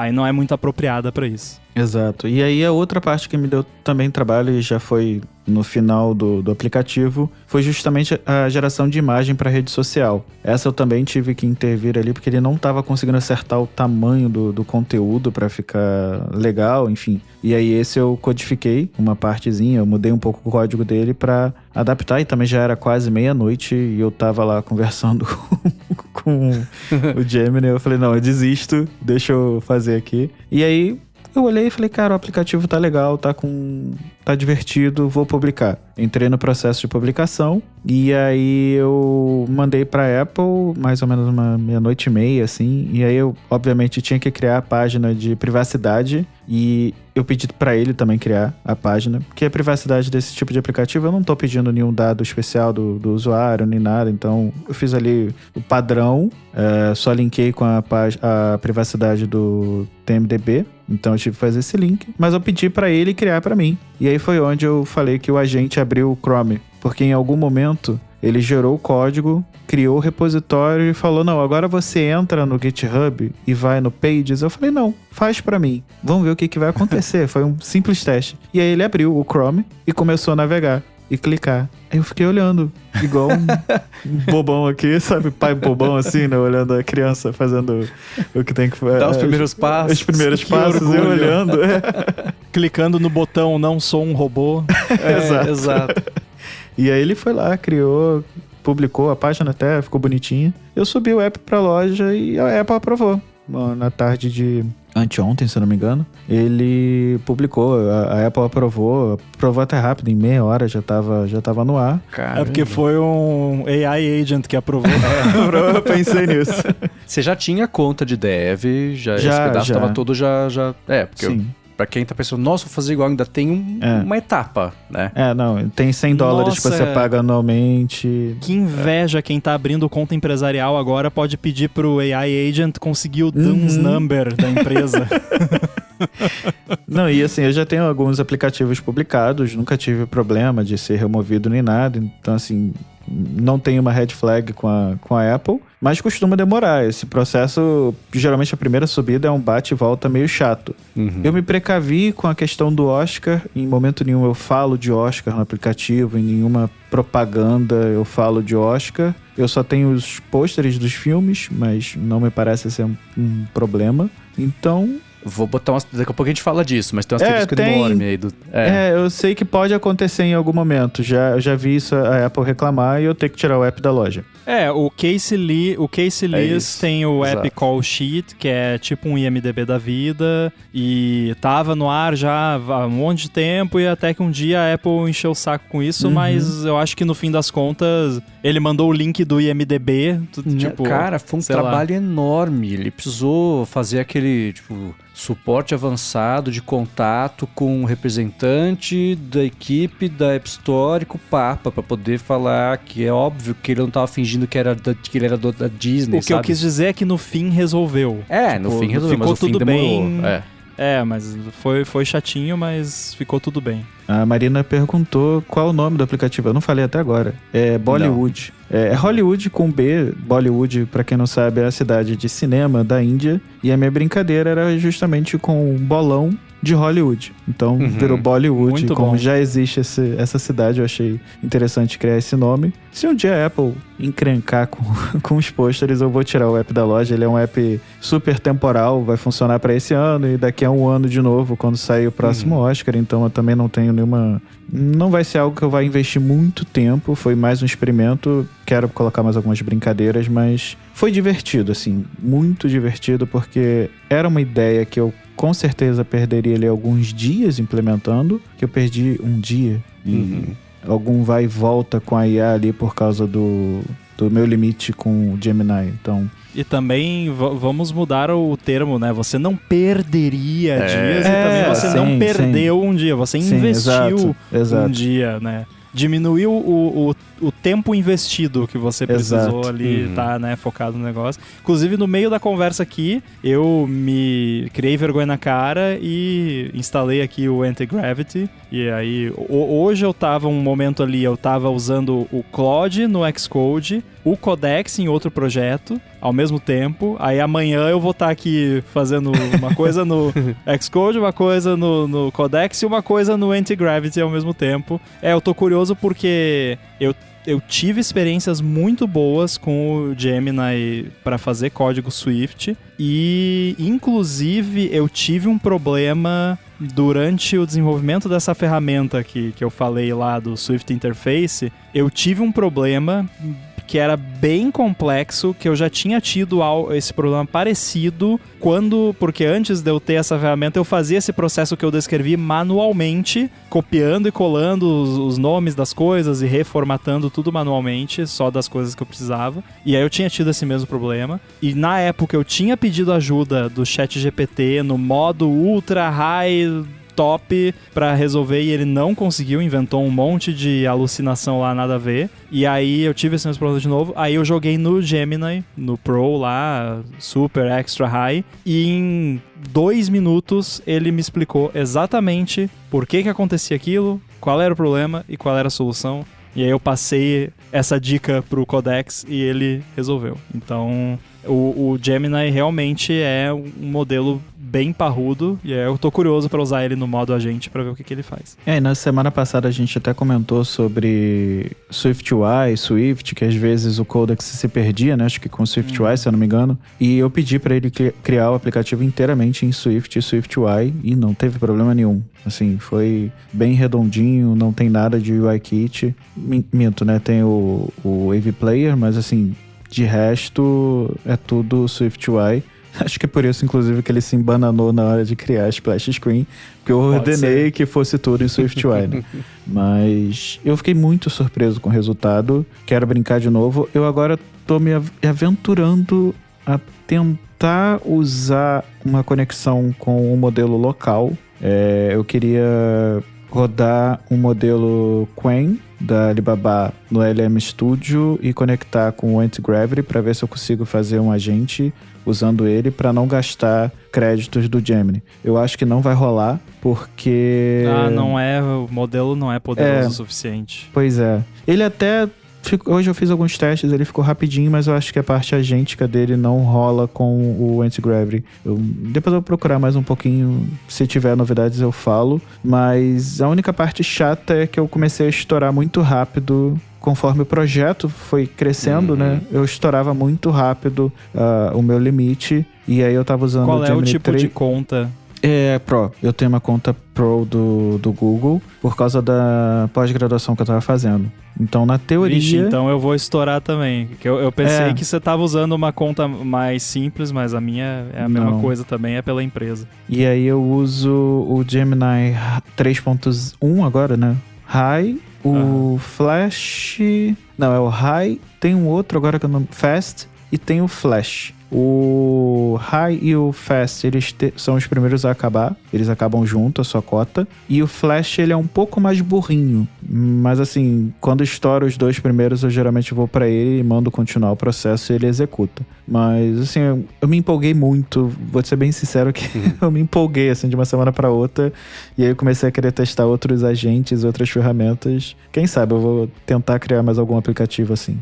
Como ele é integrado, nesse caso basicamente o VS Code, né? Você tem também as extensões do VS Code. Aí eu já fiquei pensando nesse final de semana, talvez fazer um experimento usando para fazer coisa para microcontrolador. Porque tem aquele Platform I/O no VS Code, que aí você instala e ele tem ali tudo para você fazer coisa para ESP32, Arduino. Então eu pensei, eu tenho uma ideia de um periféricozinho que eu quero fazer, mas eu não fiz por preguiça de bring up tudo, porque é uma coisa que eu não faço tanta frequência, então dá uma preguiça. Então eu acho que eu vou tentar vou instalar o Platform I/O aqui no Anti-Gravity e pedir para ele fazer, ver se ele consegue. Sobre você falou de talvez ter que tirar do ar, etc. Não sei se seria o caso, mesmo porque o que você... Sim, né? Vai começar os pedidos de usuário, né? Você tem muita oportunidade, primeiro, de expandir para outras premiações, não ser necessariamente só sobre o Oscar. Eu acho que não tem... Eu vi que você evitou de usar Oscar, né? Não seria um problema, porque assim, você não tá indicando que é o app oficial do Oscar, nada assim. Daí teria que fuçar na licença de uso de cada... Que tem, por exemplo, Copa do Mundo não pode, Big Brother não pode, ou Super Bowl não pode. Eles vendem cota de patrocínio para poder usar o nome. Aí todo mundo fala The Big Game, né? Sempre usam esses eufemismos assim. No Chibi Studio, o pack de Copa do Mundo é Mondial Cup. É sempre... Eu lembro, cara, teve uma época, eu fazia campanha pro Terra. Isso, assim, primórdios da minha carreira, sabe? E aí era, sei lá, tinha campanha de... Começou o BBB. Aí tinha a página de fofoca do Terra pra falar do... Aí era tipo, fazia campanha sobre, não sei o que lá, do edredom. E pronto, não precisava falar que era o BBB e nada, e beleza, né? E passava. Então, dá pra usar os eufemismos assim. O show da Lady Gaga no Rio de Janeiro lá, que tinha empresa patrocinando e fazendo propaganda em outdoor e coisa, mas não podia falar Lady Gaga no outdoor. Nem mostrar, muito menos mostrar uma imagem dela, né? As coisas genéricas. O grande show, sei lá. O grande show, veja a estrela de... Assim, tem milhares de jeitos, né? Mas pra isso acho que não teria um problema, e você poder... Se você achasse um jeito de conseguir... Deve ter algum lugar, que aí teria que usar a API, etc. Mas para puxar os nominees e coisa assim, você pode depois colocar coisa social, né? O bolão, os amigos juntam. Isso é individual, né? Você baixa ali e você cadastra o seu, né? Sim. De fazer uma coisa mais geral assim podia ser legal também. Mas é isso, acho que o principal é que você tem muita oportunidade de... É que assim, começo do ano que é que tem muita premiação, né? Assim, sei lá, de dezembro, na verdade, até março, até junho, sei lá. Tem muita coisa, dá uma esfriada, né? Aí você pode expandir pra música, né? Mas ainda assim, assim. E assim, o nome Bollywood, ele é muito bom pra quem sabe a história, né, do app, né? Tipo, teria que ter talvez um nome que indicasse o que é o app pra quem não sabe o que é o que é o app. Mas também, se você tá apaixonado pelo nome, tenta assim, uma coisa mais discreta. Tipo, eu pensei numa bobagem aqui, tá? Com um ponto de partida, né? Que é o chute de cinema. Que é chute, bolão, cinema, blá, blá, blá, blá, blá. E tem também até uma pincelada de futebol, já que você gosta também. Mas é só tentar pensar no nome que ajude a dizer o que é o app junto de ser uma brincadeirinha, um nome simpático e coisa assim. Mas de início os apontamentos... E assim, se enchessem muito o seu saco pra tirar o pôster do Borgonha... Cara, você pode... GPT, faz um pôster do filme chamado A Vingança das Lontras. E pronto, você bota ali como se fosse um pôster de cinema épico e beleza, dá pra popular o épico com imagem que não tem que ser necessariamente sobre pôster de filmes, né? Sim. Só pôster de filme é uma coisa bem característica, então não precisaria ser necessariamente o Agente Secreto e o Borgoni. O nome do aplicativo eu tenho... É porque eu tenho criado algumas ideias de aplicativos e eu tô usando o nome de cidades, países, aí eu tô fazendo essas referências, mas eu concordo que não é o melhor dos nomes. Eu até pensei em colocar no subtítulo bolão de Hollywood, pra fazer mais sentido, mas... Já ajudaria. Mas já ajuda. Tem o conceito de... É que nem, sei lá, que tem servidor... Eu lembro na agência também, né? Tinha os servidores eram o nome de Cavaleiros do Zodíaco. Aí tinha o Saori, tinha não sei o que, que era um jeito de você ter um padrão de nomenclatura que é fácil de lembrar e que preferencialmente tenha chão, né? Quanto mais tiver, mais você vai ter nome pra usar, é fácil de lembrar, coisa assim. Eu tô brincando com isso, mas realmente eu vou tentar expandir mais um pouco. Já tinha me falado até de outras premiações. Talvez outras premiações eu possa usar os nomes. Eu acho que, por exemplo... não sei, Grammy não seria... Talvez não seja tão chato quanto o Oscar. Eu perguntei pro ChatGPT se eu poderia usar o Oscar, o nome, no meu aplicativo, e ele disse que não. Então acabei não indo mais a fundo pra olhar, mas eu quero olhar. Talvez eu até me arrisque e coloque aqui ali no aplicativo pra ver se alguém da Apple vai reclamar. O que você teria que fazer, assim, eu achei que a página de termos de uso da marca do Oscar mesmo é, assim, falar Academy, Oscar, Academy Award registrado, deixar claro legal. Que o uso, né, o nome oficial de usar, e teria que ter uma seção que fosse no aplicativo dizer que, ou um por um, né, o aplicativo não está associado com a Academy Award, ele é dona de tudo que tem a ver com a marca, ou então, nenhuma das premiações aqui listadas tem relação com a gente, estamos aqui, cada um é o dono do seu próprio quadrado e estamos aqui listando aumentando apenas para fins informativos, tem o blá blá blá, tudo que você pode usar. Então até dá, mas é deixando claro em algum lugar que não é uma coisa nem oficial e nem que você tem qualquer tipo de direito de uso desse tipo de coisa. E um linkzinho, for concerns, contact aqui. Contact aqui é bom, né? Mas contact here, sei lá. Para concerns, contact aqui. E aí, isso resolveria, né? Não, bom saber, acho que eu vou trocar, porque realmente faz mais sentido colocar Oscar ali no topo, que inclusive ficava mais bonito. A ideia inicial era Oscar, aí quando eu tive que trocar pra prêmio de cinema, eu falei, que triste, pô, tava tão bonitinho o Oscar. O que eles não deixam usar é a estatueta. Aí não pode, é só deles. Sim. A ideia original era colocar uma estatuetazinha em algum lugar. Eu falei, não, isso daí eu sei que vai dar problema, então arranca fora e deixa só a ideia do app mesmo. Essas coisas são bem confusas, assim, né? Daí, às vezes tem certos nomes que você pode usar, mas aí tem, tipo, alguns dizeres que você tem que incluir. Tipo, no site do AirBuddy, por exemplo, no rodapé, tem, tipo, Beats, da B-Logo, Power Beats, Apple, AirPods, são marcas da Apple registradas nos Estados Unidos, né? Você for olhar no site da Apple, na parte de legal, tem lá isso, você pode mencionar isso aqui, mas tem que incluir essa informação. Então, né, teoricamente, se eu não botasse esse rodapé, eles podiam me processar.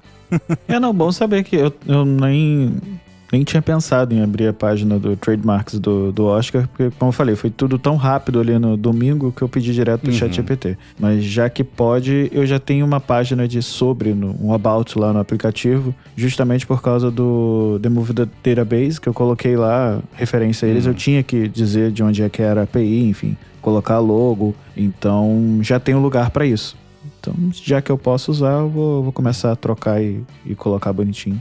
Mais uma dica para devs e vibe coders. Se você tiver dúvida sobre posso mencionar uma marca ou alguma coisa, procura o site da empresa ou da marca e procura, geralmente tem uma página de parte jurídica e vai ter lá guidelines, onde pode usar, como pode usar, o que você tem que dizer e por aí vai. Ou só falando, não pode. É um legalês pesado. Aí você pega isso, copia no GPT e fala, pode ou não pode? Não copia nada. Procura aí pra mim na internet os guidelines de uso da marca. Eu uso muito no Bom Dia Tech, né? Porque de vez em quando eu uso alguma imagem de empresa, eu geralmente vou lá e procuro. Posso usar? Não posso usar. A Apple eu sei que é mais chatinha, nunca deu problema. Mas também eu não faço nenhuma alteração na imagem, então... Sim. Você meteu logo um F1 de pôster na App Store pra ver se eles iam bloquear mesmo, né? Foi. Não, eu fui super ousado. Por isso que eu falei que quando eles pegaram pra avaliar, foi muito engraçado, que foi 1:10. Aí eu abri o Connect, o aplicativo, dei um refresh, falei, caraca, lá vem. O que vão reclamar? Eu olhei pro computador, tava trabalhando e tal, olhei de novo, 1:30, aprovado. Eu falei, ué, aprovou o quê? Até, sabe, o cérebro dá aquela bugada, né? Eu olhei Aliás, não é aprovado. Não é aprovado. Como é que é? O review está concluído, né? Que eles não falam mais que tá aprovado por causa do app de sacanagem lá do...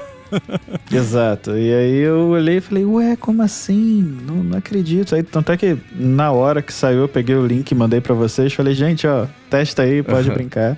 Alguém vai me perguntar, Android. Eu tô tentando, mas eu não queria desenvolver um outro aplicativo para Android, tanto que eu tentei a biblioteca que eu falei, né, o Skip, para fazer a conversão, mas foi, assim, até metade do desenvolvimento do app funcionou muito bem. Da metade em diante que eu comecei a implementar algumas coisinhas a mais, a coisa degringolou. Imaginei que isso fosse acontecer e era um dos testes que eu queria fazer. Então eu tô vendo outras soluções. Não tô a fim de criar um aplicativo inteiro do zero só para Android, mas se for preciso, vou ver se o Antigravity me ajuda nisso também. O Skip deve ter sofrido bastante com a transição para o iOS 26, né? Porque mudou muita coisa. Exato. E foram detalhes como, por exemplo, a Navibar, o topo do aplicativo ali, né? Ele, no Android, ele resolveu colocar uma Navigation Bar que não existe no iOS. Então, tem essas coisinhas. E aí eu comecei a pedir para ele remover esses detalhes.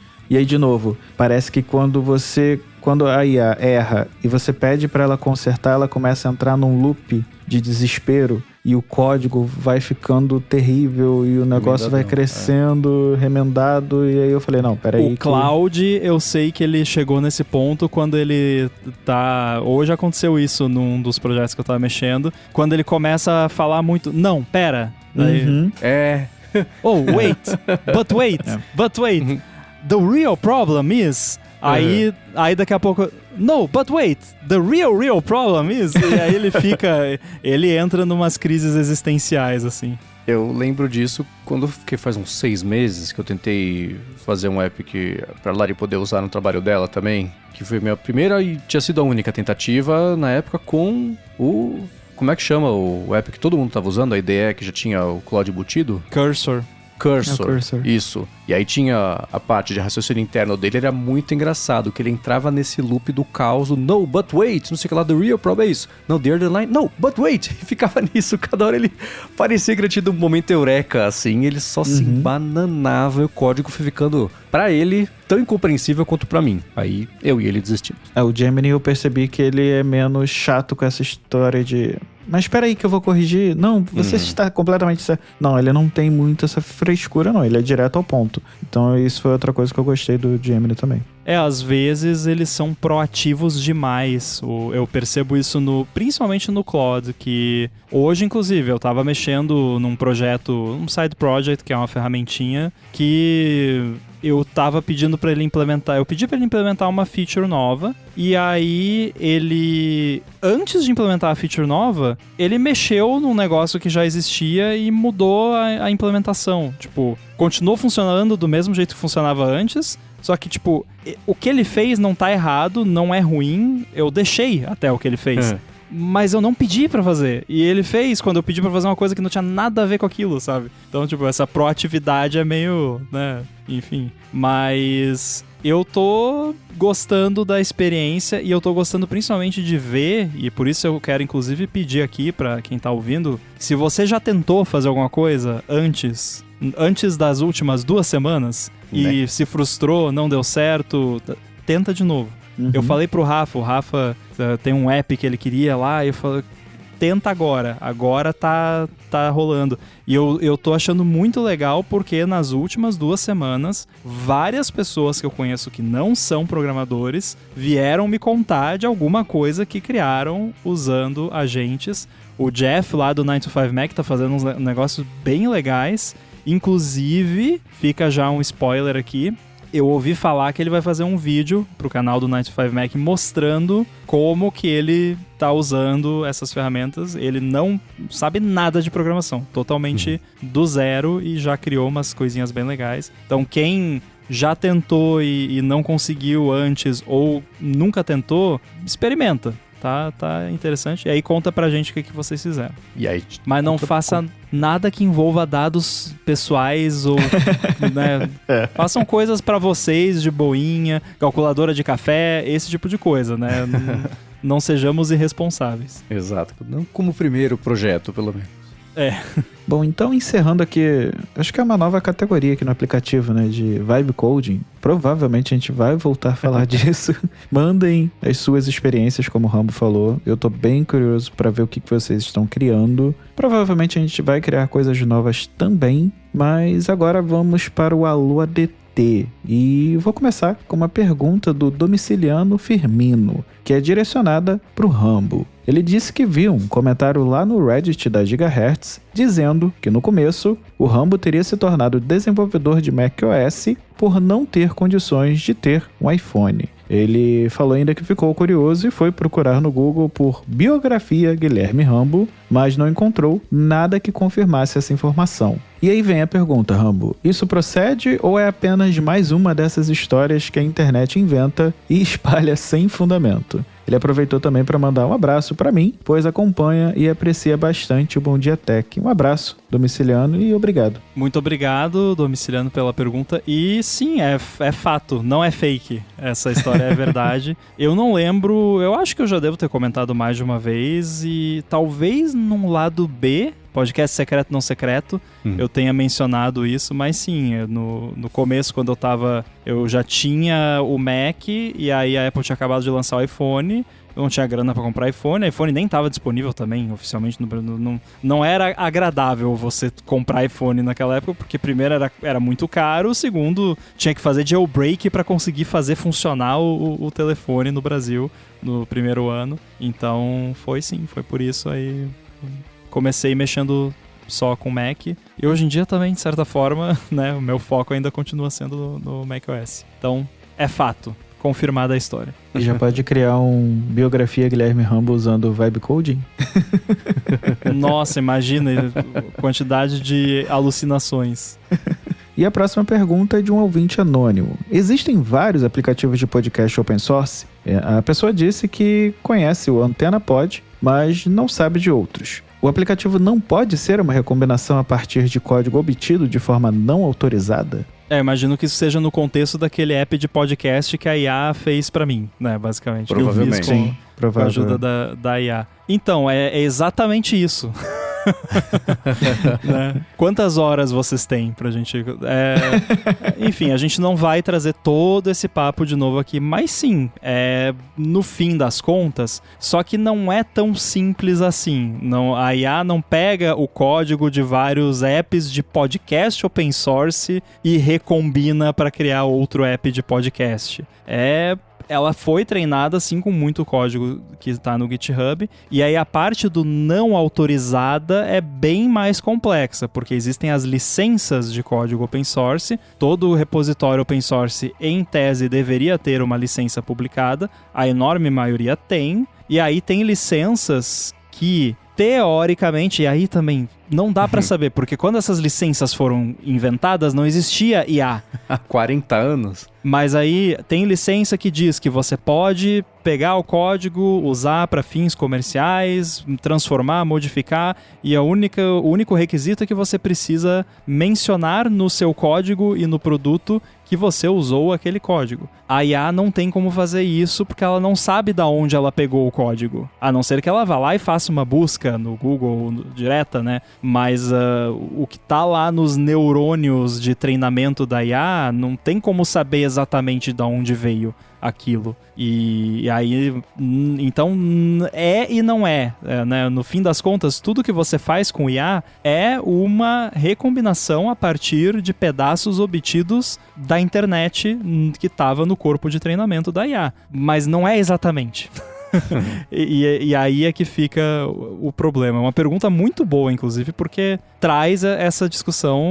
Quem não parou para pensar nisso, desculpa, mas né, é o elefante na sala, realmente, e não existe solução para isso. Eu já entrei numa vibe meio fatalista, não sei, que tipo, já foi treinado, não tem como destreinar, o gênio não vai entrar de volta na garrafa, sabe? Não tem o que fazer agora. Então, já tá lá, já foi treinado. Eu acho que em casos específicos, como casos que a IA regurgita um livro inteiro lá, aí tem que processar mesmo. Ainda mais em caso de empresas como a Meta, que foi pega pirateando livros com torrent para treinar a IA. Aí tem mais que processar mesmo e ganhar milhões em cima, ou pelo menos tirar milhões deles, que vai só fazer cócegas, né? A maior parte vai para o advogado, a gente sabe como funciona, mas essa questão do código eu já,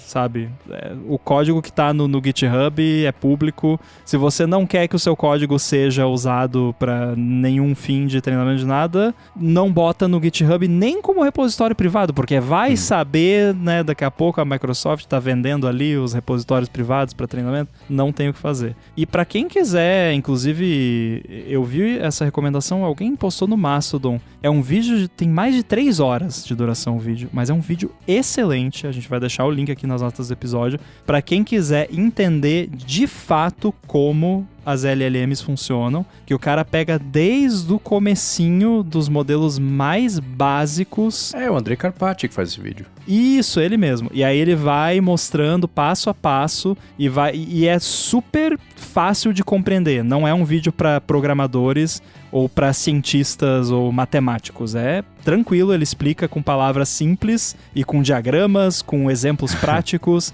E aí você vai entender realmente como uma LLM funciona. e vai ver que não é mágica e também que não é só recombinando pedaços, mas também é. Então vai ficar o link para quem tiver 3 horinhas sobrando aí que não esteja usando, pode assistir esse vídeo ou assistir em 1.5x, ele fala devagar, então dá para encurtar esse tempo. E pra quem não se dá muito bem com o formato de vídeo, também vou deixar aqui na descrição um link pra... na verdade é um livro que o Stephen Wolfram depois abriu publicou como um blog post no blog dele, que também mostra... É a mesma explicação, em formato de livro, e é super bacana também. Ele parte do básico, do básico, do básico, do básico, e vai mostrar, e vai complicando, mas ele é muito didático, afinal. É o Stephen Wolfram. E aí chega também e eu acho que é lá que tem um exemplo que eu sempre gostei, que é você aprende... Imagina você pegar tudo, você passar sua vida preso numa biblioteca que só tem livros em tailandês. E você vai olhando, você não sabe ler, mas você vai aprendendo que às vezes algumas palavras estão sempre seguidas uma da outra. Fala, bom, isso aqui faz sentido, deve fazer. Aí pela frequência disso vai aumentando a compreensão de que palavras seguem uma a outra, e é isso que o LLM faz. Não tá lendo nada, mas ele sabe, com base em tudo, qual que é a maior chance dessas coisas estarem acompanhadas. Eu gosto muito dessa analogia, assim. E essa briga tudo do mundo tá lá no treinamento, mas se você comprovar na hora de usar o LLM que ele tá usando aquele seu material para gerar o conteúdo, é onde todas as empresas de IA se apoiam. Por isso que o Time está processando a OpenAI, porque você pegava um título, assim, copia o título e o nome da jornalista. Copiava isso no site do Times. Colava no GPT e falava assim, continue essa notícia. Pá! Ele cuspia a notícia inteirinha do Times mesmo, verbatim, assim, ipsis literis. Aí... um pouco complicado. E era sem busca na web, não tinha. Nesse vídeo que eu mencionei, o cara fala, né, desse problema que é regurgitation. É um problema, né, da IA vomitar exatamente o que estava no treinamento, que hoje em dia, os modelos mais recentes, muito difícil acontecer isso. Sim. E preencheu também esse vídeo, e eu imagino que o post que você mencionou também explique isso, preencheu uma lacuna que eu tinha no conhecimento disso, que eu nunca tinha entendido como que você saía do GPT-2 lá, que ele completava a frase, pro modelo de assistente, que você faz uma pergunta e ele responde. E nesse vídeo ele explica bem direitinho como que é feita essa junção das duas coisas. Eu sinto que esse preciosismo, né, com o código proprietário ou não, na verdade, esse preciosismo existe muito mais com a arte, né, por exemplo, imagem, vídeo, texto, e com o código, os programadores sempre foram mais, não digo todos, tá? Mas os programadores sempre foram mais suscetíveis a fazer o open source, né? Eu lembro que essa discussão já existiu na época do Stack Overflow, que é um lugar em que basicamente os desenvolvedores postam dúvidas técnicas e muitas vezes colam pedaços de código ali, que na teoria são proprietários, fazem perguntas e a galera complementa com ajudas técnicas, respostas, etc. E em algum momento isso foi uma discussão, se esse código poderia estar postado online ou não, quanto que isso é perigoso ou não, e a gente volta aqui para IA fazendo a mesma discussão. Só que esse preciosismo realmente é algo que me parece menos rígido quando a gente fala de programação, quando não deveria ser, né? Porque no final das contas é uma arte também, codificar também é uma arte, por que não? Mas em algum nível. Do meu ponto de vista, a IA pegar e recombinar a arte pra fazer outra arte, sabe? Se eu fosse artista, eu não ia ligar, mas isso é a minha personalidade, a minha opinião. Eu entendo perfeitamente quem se incomoda com isso. Mas, tipo, pra mim, não é a minha arte, é um negócio feio aí que esse computador fez. Azar. É tipo a pessoa chamar você de algo que você não é. Tipo, ou algo que você sabe claramente que você é. Tipo, digamos você é uma pessoa muito magra e a pessoa fala, pô, seu palito, não sei o que. Tá, eu sei que, e daí, né? Tipo, é que nem, essa IA feia aqui que a IA fez, essa arte feia que a IA fez, que que parece a sua... Tá, mas não parece a minha, parece uma porcaria que a IA fez. Pronto, resolvido o problema, sabe? Exceto eu não ligo pra isso. Não, é que eu não ligo. Tipo, eu não ligo. Mas, tipo, assim como eu não ligo, se aparecer uma IA, pegar e fizer um código igual um código que eu já fiz, tá, e daí? Provavelmente tá no GitHub o código. E código, eu acho que não programadores acham que o código é muito mais precioso do que de fato é. Porque não é, sabe? Não é nada tão especial. É uma receitinha de bolo, basicamente. E teve até vários casos. O mais recente acho que foi até a própria Panic sofreu algum ataque lá e tal, que acessaram código de apps deles que não são open source e tentaram fazer chantagem de que, se vocês não pagarem isso aqui, a gente vai liberar o código. E daí, tipo, tá, e daí? Sabe, não é tão...